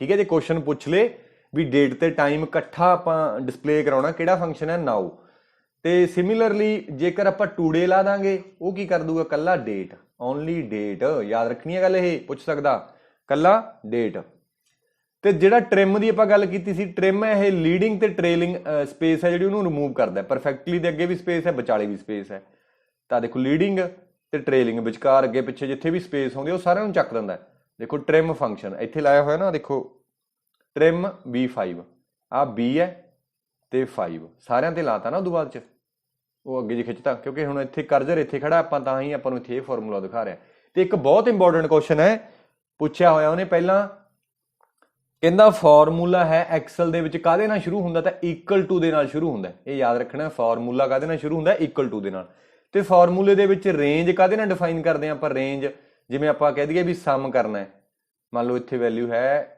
8 5 3 4, ਸਮ ਕਰਨਾ ਹੈ ਆਪਾਂ, ਇਕੁਅਲ ਟੂ ਲਾਵਾਂਗੇ ਸਮ A1 ਕੋਲਨ A5 ਤੱਕ, A4 ਹੈ ਨਾ, ਇਹ A4 ਤੱਕ, ਆ 4 ਉੱਪਰ ਹੈ, A4 ਤੱਕ, A4 ਤੱਕ। ਤਾਂ ਰੇਂਜ ਹੋਗੀ ਨਾ ਕਿ ਸਮ ਕਿੱਥੋਂ ਲੈ ਕੇ ਕਿੱਥੋਂ ਤੱਕ ਕਰਨਾ, 1 ਤੋਂ ਲੈ ਕੇ 4 ਤੱਕ ਕਰਨਾ। ਤਾਂ ਰੇਂਜ ਕਾਹਦੇ ਨਾਲ ਡਿਫਾਈਨ ਕਰਨਾ, ਕੁਐਸਚਨ ਪੁੱਛਿਆ ਹੋਇਆ ਉਹਨੇ, ਕਾਲਮ ਦੇ ਨਾਲ। ਕਾਲਮ, ਕਾਲਮ ਨਹੀਂ ਆਊਗਾ, ਕਾਲਨ, ਗਲਤ ਲਿਖਤਾ ਮੈਂ, ਕਾਲਨ, COLON, ਕਾਲਨ। ਤਾਂ ਫਾਰਮੂਲਾ ਸਟਾਰਟ ਇਕੁਅਲ ਟੂ ਦੇ ਨਾਲ ਹੁੰਦਾ ਹੈ ਤੇ ਰੇਂਜ ਜਿਹੜੀ ਹੈ ਕਾਲਨ ਦੇ ਨਾਲ ਹੁੰਦੀ ਹੈ। ਤਾਂ ਇਹ ਦੇਖ ਲਿਆ ਆਪਾਂ। ਫੈਕਟੋਰੀਅਲ, ਫੈਕਟੋਰੀਅਲ ਕੀ ਕਰਦਾ, ਜਿਵੇਂ ਫੈਕਟੋਰੀਅਲ 2 ਹੈ, 2 ਦਾ ਮਤਲਬ ਹੁੰਦਾ 2 ਗੁਣਾ 1, 2 ਹੀ ਆ ਜੂ। 3 ਦਾ ਫੈਕਟੋਰੀਅਲ 3 ਗੁਣਾ 2 ਗੁਣਾ 1, 6 ਆ ਜਾਊਗਾ। 4 ਦਾ 4 into 3 into 2 into 1, ਇਹ ਵੀ ਕੁਐਸਚਨ ਪੁੱਛਿਆ ਗਿਆ। ਉਹਨੇ 5 ਫੈਕਟੋਰੀਅਲ ਪੁੱਛਿਆ ਸੀ, 5 ਫੈਕਟੋਰੀਅਲ ਆਨਸਰ ਕਿੰਨਾ ਆਊਗਾ, 120। ਸੋ ਇਹ ਵੀ ਤੁਹਾਡਾ ਹੋ ਗਿਆ। ਹੁਣ ਰਹਿ ਗਿਆ ਜੀ ਕਾਊਂਟ ਤੇ ਕਾਊਂਟ A, ਇਹ ਬਹੁਤ ਇੰਪੋਰਟੈਂਟ ਹੈ, ਪੁੱਛ ਸਕਦਾ। ਇਹ ਉਹਨੇ ਪੁੱਛਿਆ ਵੀ ਹੋਇਆ, ਲਾਇਬ੍ਰੇਰੀਅਨ ਵਾਲੇ ਐਗਜ਼ਾਮ 'ਚ ਪੁੱਛਿਆ ਹੋਇਆ। ਜੇਕਰ ਤੁਸੀਂ ਲਾਇਬ੍ਰੇਰੀ ਵਾਲੀਆਂ ਵੀਡੀਓ ਦੇਖੀਆਂ ਨੇ, ਉਹਦੇ 'ਚ ਮੈਂ ਕਰਾਈ ਹੋਈ ਹੈ ਗੱਲ, ਪਰ ਆਪਾਂ ਫੇਰ ਕਰਾ ਦੇਣਾ, ਕੋਈ ਗੱਲ ਨਹੀਂ, ਆਪਣਾ ਕਿਹੜਾ ਟੈਕਸ ਲੱਗਦਾ। ਜਿਨ੍ਹਾਂ ਨੇ ਉਹ ਨਹੀਂ ਦੇਖੀ ਉਹਨਾਂ ਦਾ ਇੱਥੇ ਕਵਰ ਕਰ ਦਿੰਦੇ ਨਾ ਆਪਾਂ। ਦੇਖੋ ਰੋਲ ਨੰਬਰ ਨੇ, ਆ ਨੇਮ ਨੇ ਸਟੂਡੈਂਟਸ ਦੇ, 6 ਸਟੂਡੈਂਟ ਨੇ ਆਪਣੇ ਕੋਲ, ਇਹ ਉਹਨਾਂ ਦੇ ਮਾਰਕਸ ਨੇ। ਚੌਥੇ ਦੇ ਮਾਰਕਸ ਭਰੇ ਨਹੀਂ ਹੋਏ, ਖਾਲੀ ਹੈ, ਤੇ 6ਵਾਂ ਐਬਸੈਂਟ ਹੈ। ਜੇਕਰ ਮੈਂ ਲਗਾ ਦਿਆਂ ਕਾਊਂਟ, ਤਾਂ ਉਹ ਦੱਸ ਦੂਗਾ ਵੀ 1 2 3 4, ਕਿਉਂਕਿ ਕਾਊਂਟ ਮੈਂ ਕਿਹੜੇ ਤੇ ਲਗਾਤਾ, C ਤੇ ਲਗਾਤਾ। C2 ਤੋਂ ਲੈ ਕੇ ਮੈਂ ਲਗਾ ਰਿਹਾ ਕਾਊਂਟ, ਹਮੇਸ਼ਾ ਯਾਦ ਰੱਖਣਾ ਇਕੁਅਲ ਟੂ ਨਾਲ ਸ਼ੁਰੂ ਹੁੰਦਾ ਹੈ। ਕਾਊਂਟ C2 ਤੋਂ ਲੈ ਕੇ, ਯਾਨੀ ਕਿ C2 ਤੋਂ ਲੈ ਕੇ ਕਿੱਥੋਂ ਤੱਕ ਲਾ ਰਿਹਾ, C7 ਤੱਕ, ਵਿਚਕਾਰੇ ਕਾਲਮ C7, ਤਾਂ ਕਾਊਂਟ ਕਰ ਰਿਹਾ ਇਕੁਅਲ ਟੂ ਤੇ ਕਾਲਨ। ਤਾਂ ਉਹਨੇ ਮੈਨੂੰ ਆਨਸਰ ਦਿੱਤਾ 1 2 3 ਤੇ 4, 4 ਆਨਸਰ ਦਿੱਤਾ। ਜਾਨੀ ਕਿ ਉਹ ਨਾ ਤਾਂ ਟੈਕਸਟ ਡੇਟਾ ਨੂੰ ਲੈਂਦਾ, ਨਾ ਹੀ ਐਮਪਟੀ ਵੈਲਿਊ ਨੂੰ ਲੈਂਦਾ। ਤਾਂ ਕਾਊਂਟ ਦੀ ਗੱਲ ਯਾਦ ਰੱਖਣੀ ਹੈ, ਕਾਊਂਟ ਓਨਲੀ ਕਾਊਂਟਸ ਦੀ ਨਿਊਮੈਰਿਕ ਵੈਲਿਊ, ਬਹੁਤ ਇੰਪੋਰਟੈਂਟ ਹੈ, ਭੁੱਲਣਾ ਨਹੀਂ। ਓਨਲੀ ਨਿਊਮੈਰਿਕ ਵੈਲਿਊ ਨੂੰ ਕਾਊਂਟ ਕਰਦਾ। ਤੇ ਕਾਊਂਟ A ਲਗਾ ਕੇ ਦੇਖੀਏ ਆਪਾਂ, ਕਾਊਂਟ A ਨੇ 5 ਦੇਤਾ, ਕਾਊਂਟ A ਨੇ ਫਿਰ ਆਹ ਵਾਲਾ ਕਾਊਂਟ ਕੀਤਾ ਕਿ ਐਬਸੈਂਟ ਕਾਊਂਟ ਕੀਤਾ। ਤਾਂ ਉਹ ਐਮਪਟੀ ਵੈਲਿਊ ਨੂੰ ਛੱਡ ਕੇ ਸਾਰੀਆਂ ਵੈਲਿਊਜ਼ ਨੂੰ ਕਾਊਂਟ ਕਰਦਾ। ਤਾਂ count A function does not count the empty cell. ਤਾਂ ਐਮਪਟੀ ਸੈੱਲ ਨੂੰ ਕਾਊਂਟ ਹੈ ਜਿਹੜਾ ਕਾਊਂਟ ਨਹੀਂ ਕਰਦਾ, ਉਹ ਸਾਰੀਆਂ ਵੈਲਿਊ ਨੂੰ ਕਰਦਾ, including error. Function count cell containing any types of ਦਾ ਇਨਫੋਰਮੇਸ਼ਨ, ਕੋਈ ਵੀ ਇਨਫੋਰਮੇਸ਼ਨ ਹੋਵੇ, ਸ਼ਰਤ ਇਹ ਹੈ ਕਿ ਉਹ ਖਾਲੀ ਨਾ ਹੋਵੇ, ਐਮਪਟੀ ਸੈੱਲ ਨਾ ਹੋਵੇ। ਫਿਰ ਇਹਦੇ ਨਾਲ ਦਾ ਸਕਰੀਨਸ਼ਾਟ ਲੈਣਾ ਲੈ ਸਕਦੇ ਹੋ, ਨਹੀਂ ਤਾਂ ਵੈਸੇ ਸਮਝ ਆ ਗਈ ਹੋਣੀ ਹੈ ਗੱਲ, ਹਨਾ।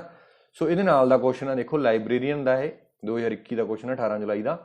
ਕਹਿੰਦਾ what does count A function do, count cell having alphabet, ਕੀ ਅਲਫਾਬੈਟ ਨੂੰ ਕਾਊਂਟ ਕਰਦਾ, ਨਹੀਂ। ਕਾਊਂਟ ਸੈੱਲ ਐਮਪਟੀ ਸੈੱਲ ਨਹੀਂ ਕਰਦਾ। ਕਾਊਂਟ ਸੈੱਲ ਹੈਵਿੰਗ ਨੰਬਰ, ਇਕੱਲੇ ਨੰਬਰਾਂ ਨੂੰ ਵੀ ਨਹੀਂ ਕਰਦਾ। Count non empty cells, non empty cell ਮਤਲਬ ਖਾਲੀ ਨਾ ਹੋਵੇ, ਬਾਕੀ ਸਾਰਿਆਂ ਨੂੰ ਕਾਊਂਟ ਕਰੂਗਾ। ਕਲੀਅਰ ਹੋਈ ਗੱਲ। ਸੋ ਆਨਸਰ ਤਾਂ ਇਹਦਾ D ਹੈ, ਮੈਂ ਇੱਥੇ ਲਾਇਆ ਨਹੀਂ ਹੋਇਆ, D ਆਨਸਰ ਹੈ ਇਹਦਾ ਵੀ। ਕਲੀਅਰ ਹੋਈ ਗੱਲ। ਸੋ ਪਿਛਲਾ ਤਾਂ ਦੇਖ ਲਿਆ ਸੀ ਆਪਾਂ, ਹਨਾ। ਇਹਦਾ C ਆਨਸਰ ਸੀਗਾ, ਮੈਂ ਤੁਹਾਨੂੰ ਦੱਸ ਹੀ ਤਾ ਕਾਊਂਟ ਦੇ ਲਈ। ਇੱਕ ਹੋਰ ਉਹਨੇ ਪਾਇਆ ਸੀ ਇਸੇ ਫਾਰਮੂਲੇ ਦੇ ਵਿੱਚ, ਤਾਂ ਹੀ ਆਪਾਂ ਡਿਟੇਲ 'ਚ ਕਰਾਏ ਨੇ। 29ਵਾਂ ਕੁਐਸਚਨ ਹੈ, to return the remainder after the number is divided by a divisor in Microsoft Excel. ਹੁਣ ਥੋੜੀ ਫਸੂਗਾ ਇਹ, ਹੁਣ ਤਾਂ ਮੈਂ ਕਰਾਦਾ ਤੁਹਾਨੂੰ। ਤਾਂ ਕਈ ਬੱਚਿਆਂ ਨੇ DIV ਲਾਇਆ, DIV ਕੋਈ ਫੰਕਸ਼ਨ ਨਹੀਂ ਹੁੰਦਾ। ਤਾਂ ਉਹਦਾ ਆਨਸਰ ਸੀਗਾ C ਮੋਡ। ਰਾਊਂਡ ਕਾਹਦੇ ਲਈ ਹੁੰਦਾ ਹੈ, ਰਾਊਂਡ ਹੁੰਦਾ ਜਿਵੇਂ ਮੈਂ ਲਾਦਾ ਇਜ਼ ਇਕੁਅਲ ਟੂ ਰਾਊਂਡ, ਲਗਾ ਕੇ ਦੇਖ ਲਿਓ 3.4, ਤਾਂ ਉਹਦਾ ਆਨਸਰ ਆ ਜਾਊਗਾ 3। ਪੁਆਇੰਟਾਂ ਵਾਲੀਆਂ ਵੈਲਿਊਜ਼ ਨੂੰ ਹਟਾਉਣ ਦੇ ਲਈ ਰਾਊਂਡ ਵਰਤਿਆ ਜਾਂਦਾ। ਇੱਕ ਫਲੋਰ ਵੀ ਹੁੰਦਾ ਬਈ, ਫਲੋਰ ਵੀ ਲੱਗਦੇ ਹੱਥ ਦੱਸਦੇ ਆ। 3.7 ਹੈ ਤਾਂ ਫਲੋਰ ਕਰ ਦੂਗਾ 3।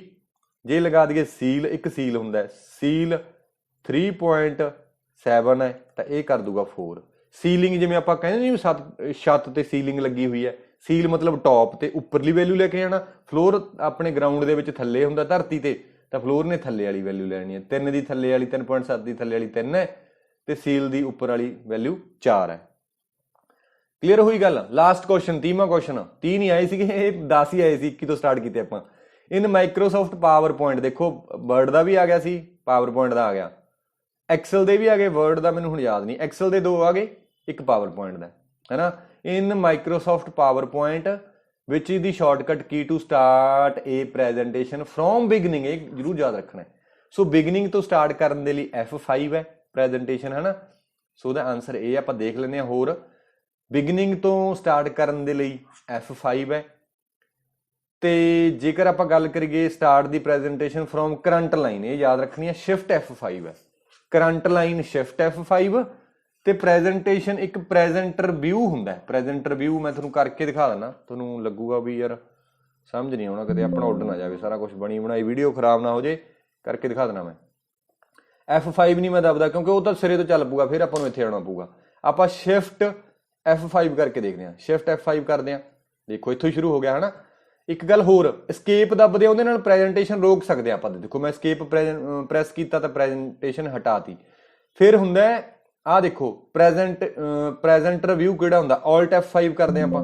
ਆਹ ਦੇਖੋ ਨਹੀਂ ਹੋ ਰਿਹਾ ਕੁਛ, Alt F5 ਕਰਨਾ ਹੈ। ਮੈਂ ਕੀ ਕੀਤਾ, Control F5, Alt F5। ਆਹ ਦੇਖੋ ਆਹ ਪ੍ਰੈਜੈਂਟਰ ਵਿਊ ਹੈ, ਜਿਹਨੂੰ ਪ੍ਰੋਜੈਕਟਰ ਤੇ ਆਪਾਂ ਲਾਉਣੇ ਆ ਨਾ PPT, ਉਹਦੇ ਵਿੱਚ ਜਿਹੜਾ ਆਹ ਵਾਲੀ ਸਕਰੀਨ ਦਿਖ ਰਹੀ ਹੈ, ਇਹ ਸਿਰੇ ਤੋਂ ਸ਼ੁਰੂ ਹੋ ਗਿਆ ਕੰਮ ਨਾ। ਚਲੋ ਕੋਈ ਨਹੀਂ, ਆਪਾਂ ਦੁਬਾਰੇ ਆ ਜਾਵਾਂਗੇ। ਜਿਹੜੀ ਇਹ ਵਾਲੀ ਸਕਰੀਨ ਹੈ ਇਹ ਤਾਂ ਸਟੂਡੈਂਟਸ ਨੂੰ ਦਿਖੂਗੀ, ਇਹ ਜਿਹੜਾ ਪ੍ਰੈਜੈਂਟ ਕਰ ਰਿਹਾ ਉਹ ਦੇਖੂਗਾ, ਕਿਉਂਕਿ ਉਹਨੂੰ ਐ ਨਹੀਂ ਪਤਾ ਲੱਗਦਾ। ਜਦੋਂ ਆਪਾਂ ਪ੍ਰੋਜੈਕਟਰ ਦੇ ਨਾਲ ਲਗਾ ਦਿੰਦੇ ਆ, ਆਪਣਾ ਲੈਪਟਾਪ ਵਗੈਰਾ ਲਗਾ ਦਿੰਦੇ ਆ, ਤਾਂ ਪ੍ਰੋਜੈਕਟਰ ਤੇ ਫਿਰ ਸਾਨੂੰ ਨਹੀਂ ਦਿਖ ਰਿਹਾ ਹੁੰਦਾ ਵੀ ਉੱਥੇ ਕੀ ਆ ਰਿਹਾ। ਕੁਛ ਐਵੇਂ ਦਾ ਮੋਡ ਹੁੰਦਾ, ਕੁਛ ਤਾਂ ਹੁੰਦਾ ਐਵੇਂ ਦਾ ਜਿਹਦੇ ਵਿੱਚ ਸਾਨੂੰ ਵੀ ਦਿਖਦਾ, ਉੱਪਰ ਵੀ ਦਿਖਦਾ, ਪਰ ਕੁਛ ਇੱਧਰ ਆਪਾਂ ਕੁਛ ਹੋਰ ਖੋਲਣਾ ਹੁੰਦਾ ਤਾਂ ਇਹ ਸਾਈਡ ਤੇ ਜਿਹੜੀ ਇਹ ਯੂਜ਼ਰ ਨੂੰ ਜਿਹੜਾ ਚਲਾ ਰਿਹਾ ਉਹਨੂੰ ਦਿਖਦੀ ਹੁੰਦੀ ਹੈ। ਤਾਂ ਇਹ ਪ੍ਰੈਜੈਂਟਰ ਵਿਊ ਹੈ। ਤਾਂ escape ਦੇ ਨਾਲ ਆਪਾਂ ਵਾਪਸ ਜਾ ਸਕਦੇ ਹਾਂ ਹਨਾ। ਸੋ ਚਲੋ ਹੁਣ ਤਾਂ ਆਪਾਂ ਲਗਾ ਹੀ ਦਿੱਤਾ, ਹੁਣ F5 ਵੀ ਮੈਂ ਕਰਕੇ ਦਿਖਾਉਣਾ। F5 ਦੇ ਨਾਲ ਸਟਾਰਟਿੰਗ ਤੋਂ ਸ਼ੁਰੂ ਹੋ ਗਿਆ ਹਨਾ। ਸੋ ਇਹ ਆਪਾਂ ਦੋ ਚੀਜ਼ਾਂ ਪੜ੍ਹਨੀਆਂ, ਇੱਕ ਦੋ ਚੀਜ਼ਾਂ ਹੋਰ ਵੀ ਨੇ ਪੜ੍ਹਨ ਵਾਲੀਆਂ, ਉਹ ਵੀ ਮੈਂ ਦੱਸ ਦੇਣਾ ਤੁਹਾਨੂੰ ਨਾਲ। ਲਾਸਟ ਕੁਐਸਚਨ ਦੀ ਆਪਾਂ ਗੱਲ ਕਰ ਰਹੇ ਸੀ। ਵੈਸੇ ਚਲੋ ਵੀਡੀਓ ਲੰਬੀ ਬਣ ਗਈ, ਕੋਈ ਗੱਲ ਨਹੀਂ, ਫਾਇਦਾ ਹੀ ਹੈ ਤੁਹਾਡਾ ਹਨਾ। ਪਰ ਮੈਨੂੰ ਅੰਦਰੋਂ ਅੰਦਰ ਹੀ ਹੁੰਦਾ ਵੀ ਯਾਰ ਬੱਚੇ ਐ ਨਾ ਸੋਚਣ ਵੀ ਲੰਬੀ ਬਣਾਤੀ ਯਾਰ ਹਨਾ। ਪਰ ਮੈਨੂੰ ਮਤਲਬ ਐ ਵੀ ਹੁੰਦਾ ਵੀ ਆਪਾਂ ਚੀਜ਼ ਦੱਸ ਦਈਏ ਦੁਬਾਰੇ, ਯਾਰ ਦੱਸੀਆਂ ਹੋਈਆਂ ਚੀਜ਼ਾਂ ਚੋਂ ਵੀ ਐ ਚਾਅ ਜਾ ਚੜ ਜਾਂਦਾ ਵੀ ਆਪਣੇ ਕੀਤੇ ਹੋਏ ਚੋਂ ਇਹ ਕੁਐਸਚਨ ਆਏ ਨੇ, ਵੀ ਕੱਲ ਨੂੰ ਸਟੂਡੈਂਟ ਉੱਥੇ ਪੇਪਰ 'ਚ ਬੈਠਾ ਹੋਵੇ ਉਹਨੂੰ ਲੱਗੇ ਵੀ ਠੀਕ ਹੈ ਯਾਰ, ਵੀ ਗੱਡ ਤੇ ਕੁਐਸਚਨ ਵੀ ਕੁੱਤੀਆਂ ਕੰਧਾਂ ਤੇ ਚੜਾ ਦੀਆਂ ਆਪਾਂ। ਉਸ ਚੀਜ਼ ਦਾ ਸਵਾਦ ਬਹੁਤ ਆਉਂਦਾ। ਠੀਕ ਹੈ, ਤੁਸੀਂ ਕੱਲ ਨੂੰ ਕਿਤੇ ਪੜ੍ਹਾਓਗੇ ਜਾਂ ਤੁਸੀਂ ਪੜ੍ਹਾਉਂਦੇ ਹੋਵੋਗੇ, ਤੁਹਾਨੂੰ ਵੀ ਇਹ ਚੀਜ਼ ਮਹਿਸੂਸ ਹੋਊਗੀ ਵੀ ਤੁਸੀਂ ਕੁਛ ਚੀਜ਼ ਪੜ੍ਹਾਉਣੇ ਹੋ ਤੇ ਉਹਦੇ 'ਚ ਕੁਐਸਚਨ ਬੱਚਿਆਂ ਦਾ ਸੋਲਵ ਹੋ ਗਿਆ, ਤੇ ਫਿਰ ਤਾਂ ਕਹਿੰਦੇ ਵੀ ਕਿਆ ਹੀ ਬਾਤਾਂ ਹੋ ਜਾਂਦੀਆਂ ਹਨਾ। ਅੱਗੇ ਹੈਗਾ ਪਾਵਰ ਪੁਆਇੰਟ ਸ਼ਾਰਟਕਟ ਸੀ, ਆਪਾਂ ਹੋਰ ਦੇਖ ਰਹੇ ਹਾਂ। ਡਿਸਪਲੇ ਇਹ ਬਲੈਂਕ ਸਲਾਈਡ, ਆਪਾਂ ਕੋਈ ਬਲੈਂਕ ਸਲਾਈਡ ਦਿਖਾਉਣੀ ਹੈ, ਬੈਕ ਕਰਕੇ ਦਿਖਾ ਦੇਣਾ। ਜੇ ਮੈਂ B ਦੱਬਦਾ ਤਾਂ ਬਲੈਂਕ ਸਲਾਈਡ ਆ ਜਾਊਗੀ। ਦੇਖੋ ਇੱਕ ਮਿੰਟ, ਡਿਸਪਲੇ ਦਾ ਬਲੈਂਕ ਸਲਾਈਡ ਨਾ ਨਾ ਨਾ ਨਾ ਨਾ ਉਸ ਦੇ ਵਿੱਚ ਹੀ ਕਰੂਗਾ। ਸ਼ਿਫਟ F5 ਦੇ ਨਾਲ ਕਰੰਟ ਤੋਂ ਜੇ ਆਪਾਂ ਬਲੈਂਕ B ਦੱਬ ਦਈਏ, ਦੇਖੋ ਬਲੈਂਕ ਸਕਰੀਨ ਹੀ ਆ ਗਈ ਨਾ। ਬਲੈਂਕ ਨਹੀਂ, ਉਹ ਬਲੈਕ। ਆਪਾਂ ਇੱਥੇ ਕੁਝ ਲਿਖ ਸਕਦੇ ਹਾਂ, ਤੁਹਾਨੂੰ ਕੁਝ ਸਮਝਾਉਣਾ ਹੈ, ਇੱਥੇ ਆਪਾਂ ਲਿਖ ਸਕਦੇ ਹਾਂ। ਬਾਅਦ ਦੇ ਵਿੱਚ ਆਪਾਂ ਕੀ ਕਰਾਂਗੇ, ਦੁਬਾਰੇ ਫਿਰ B ਪ੍ਰੈਸ ਕਰ ਦਾਂਗੇ, ਉੱਥੇ ਹੀ ਆ ਜਾਵਾਂਗੇ। ਜੇ ਮੈਂ ਮੰਨ ਲਓ ਤੁਹਾਨੂੰ ਕੁਝ ਸਮਝਾਉਣਾ ਹੈ ਤਾਂ ਇੱਥੇ ਆਪਾਂ ਸਕਰੀਨ ਤੇ ਲੈ ਜਾਵਾਂਗੇ। ਗੱਲ ਕਰ ਇਹ ਹੈ ਵੀ ਜਦੋਂ ਇਹਨੂੰ ਆਪਾਂ ਹਟਾ ਦਾਂਗੇ ਫਿਰ ਇਹ ਹਟ ਜਾਂਦਾ, ਦੇਖੋ ਫਿਰ ਉੱਥੇ ਬਾਅਦ ਦੁਬਾਰੇ ਜਾਵਾਂਗੇ ਸਾਨੂੰ ਲਿਖਿਆ ਨਹੀਂ ਮਿਲਦਾ। ਠੀਕ ਹੈ, ਸੋ ਉਵੇਂ ਹੀ ਜੇਕਰ ਅਸੀਂ ਵਾਈਟ ਸਕਰੀਨ ਲੈ ਕੇ ਆਉਣਾ ਚਾਹੁੰਦੇ ਹਾਂ, ਵਾਈਟ ਸਲਾਈਡ ਚਾਹੀਦੀ ਸਾਨੂੰ, ਤਾਂ W ਪ੍ਰੈਸ ਕਰ ਦਾਂਗੇ। ਦੇਖੋ W ਪ੍ਰੈਸ ਕੀਤਾ, ਲਿਖਿਆ, ਫਿਰ W ਪ੍ਰੈਸ ਕੀਤਾ, ਹਟ ਗਿਆ, ਦੁਬਾਰੇ W ਪ੍ਰੈਸ ਕੀਤਾ, ਫਿਰ ਖਾਲੀ ਆ ਗਿਆ ਹਨਾ। ਸੋ ਇਹ ਦੋ ਵੀ ਚੀਜ਼ਾਂ ਘੈਂਟ ਹੋ ਗਈਆਂ। ਇਹਨੂੰ ਡਾਟ ਦੁਬਾਰਾ ਵੀ ਚੱਲ ਸਕਦੇ ਹਾਂ, ਕੌਮੇ ਦੁਬਾਰਾ ਚਲਾ ਸਕਦੇ ਹਾਂ। ਕਲੀਅਰ ਹੈ ਗੱਲ। ਅਗਲਾ ਹੈ ਸਟਾਪ ਔਰ ਸਟਾਰਟ ਦੀ ਆਟੋਮੈਟਿਕ ਪ੍ਰੈਜੈਂਟੇਸ਼ਨ। ਇਸ ਨਾਲ ਕਰ ਸਕਦੇ ਹਾਂ, escape ਦੇ ਨਾਲ ਐਂਡ ਕਰ ਸਕਦੇ ਹਾਂ। ਇਹ 2010 ਤੇ 2007 ਦੇ ਵਿੱਚ ਇਹ ਚੀਜ਼ ਹਾਈਫਨ ਸਿੰਬਲ ਦੇ ਨਾਲ ਹੁੰਦੀ ਸੀ। ਠੀਕ ਹੈ, ਅੱਜ ਕੱਲ ਤਾਂ ਆਪਾਂ 2016 18 19 21 ਯੂਜ਼ ਕਰ ਰਹੇ ਹਾਂ। ਸੋ ਫਿਰ ਇਹਦਾ ਆਨਸਰ ਸੀਗਾ A। ਸਟਾਰਟ ਕਰਨੀ ਹੈ ਬਿਗਨਿੰਗ ਤੋਂ, ਆਨਸਰ A। ਸੋ ਜੇਕਰ ਤੁਹਾਨੂੰ ਇਹ ਜ਼ਿਆਦਾ ਔਖੇ ਲੱਗਦੇ ਨੇ ਨਾ ਸ਼ਾਰਟਕਟ ਵਗੈਰਾ, ਤਾਂ ਘੱਟੋ ਘੱਟ ਉਨੇ ਹੀ ਕਰ ਲਓ ਜਿਹੜੇ ਪੇਪਰਾਂ ਦੇ ਵਿੱਚ ਆਏ ਹੋਏ ਨੇ, ਜਾਂ ਮੈਂ ਨਾਲ ਲੱਗਦੇ ਕਰਾ ਦਿੰਦਾ, ਇਹਨਾਂ ਚੋਂ ਵੀ ਚਾਂਸ ਬਣ ਜਾਂਦੇ ਨੇ। ਵੈਸੇ ਹੈ ਤਾਂ ਬਹੁਤ ਜ਼ਿਆਦਾ, ਪਰ ਕੋਈ ਗੱਲ ਨਹੀਂ, ਆਪਾਂ ਵਾਰੀ ਕਰਾਂਗੇ, ਚੀਜ਼ਾਂ ਸਮਝ ਆ ਜਾਣਗੀਆਂ ਤੁਹਾਨੂੰ। ਸੋ ਇਹ ਸੀਗੇ PSSB ਆਂਗਣਵਾੜੀ ਸੁਪਰਵਾਈਜ਼ਰ ਦਾ ਪੇਪਰ ਹੋਇਆ ਜਿਹੜਾ 25 ਸਤੰਬਰ 2022 ਨੂੰ। ਆਈ ਹੋਪ ਕਿ ਤੁਹਾਨੂੰ ਚੀਜ਼ਾਂ ਸਮਝ ਆਈਆਂ ਹੋਣਗੀਆਂ, ਤੇ ਕਮੈਂਟ ਕਰਕੇ ਜਰੂਰ ਦੱਸਿਓ, ਕਿਉਂਕਿ ਮੈਨੂੰ ਤਾਂ ਹੌਸਲਾ ਦਿੰਦੇ ਨੇ ਤੁਹਾਡੇ ਕਮੈਂਟ ਹੀ ਹਨਾ। ਵਧੀਆ ਲੱਗਦਾ ਕਿ ਤੁਹਾਨੂੰ ਚੀਜ਼ਾਂ ਸਮਝ ਆ ਰਹੀਆਂ ਨੇ। ਬਾਕੀ ਚੈਨਲ ਨੂੰ ਸਬਸਕ੍ਰਾਈਬ ਕਰ ਲਓ ਜੇਕਰ ਪਹਿਲੀ ਵਾਰੀ ਵਿਜ਼ਿਟ ਕਰ ਰਹੇ ਹੋ, ਤੇ ਆਪਣੇ ਦੋਸਤਾਂ ਮਿੱਤਰਾਂ ਦੇ ਨਾਲ ਵੀ ਸ਼ੇਅਰ ਕਰੋ। ਤੇ ਇਹਦੇ ਤੋਂ ਬਿਨਾਂ ਆਪਣਾ ਆਡੀਓ ਪਲੇਟਫਾਰਮ ਤੇ ਵੀ ਚੈਨਲ ਹੈ ਟੈਲੀਗ੍ਰਾਮ ਤੇ, ਉੱਥੇ ਵੀ ਤੁਸੀਂ ਜਾ ਕੇ ਜੁਆਇਨ ਕਰ ਸਕਦੇ ਹੋ। ਜੇਕਰ ਤੁਸੀਂ ਹੋਰ ਕੋਈ ਵੀ ਗੱਲਬਾਤ ਪੁੱਛਣੀ ਹੈ, ਮੇਰੇ ਨਾਲ ਗੱਲ ਕਰਨੀ ਚਾਹੁੰਦੇ ਹੋ, ਤਾਂ ਮੈਂ ਲਿੰਕ ਦਿੱਤਾ ਹੋਇਆ ਇੰਸਟਾਗ੍ਰਾਮ ਚੈਨਲ ਦਾ, ਉੱਥੇ ਜਾ ਕੇ ਤੁਸੀਂ ਮੈਨੂੰ ਮੈਸੇਜ ਕਰ ਸਕਦੇ ਹੋ। ਨੋਟਸ ਵਗੈਰਾ ਚਾਹੀਦੇ ਆਪਾਂ ਸਾਰੇ ਤੁਹਾਨੂੰ ਪ੍ਰੋਵਾਈਡ ਕਰਾ ਦਾਂਗੇ। Thank you.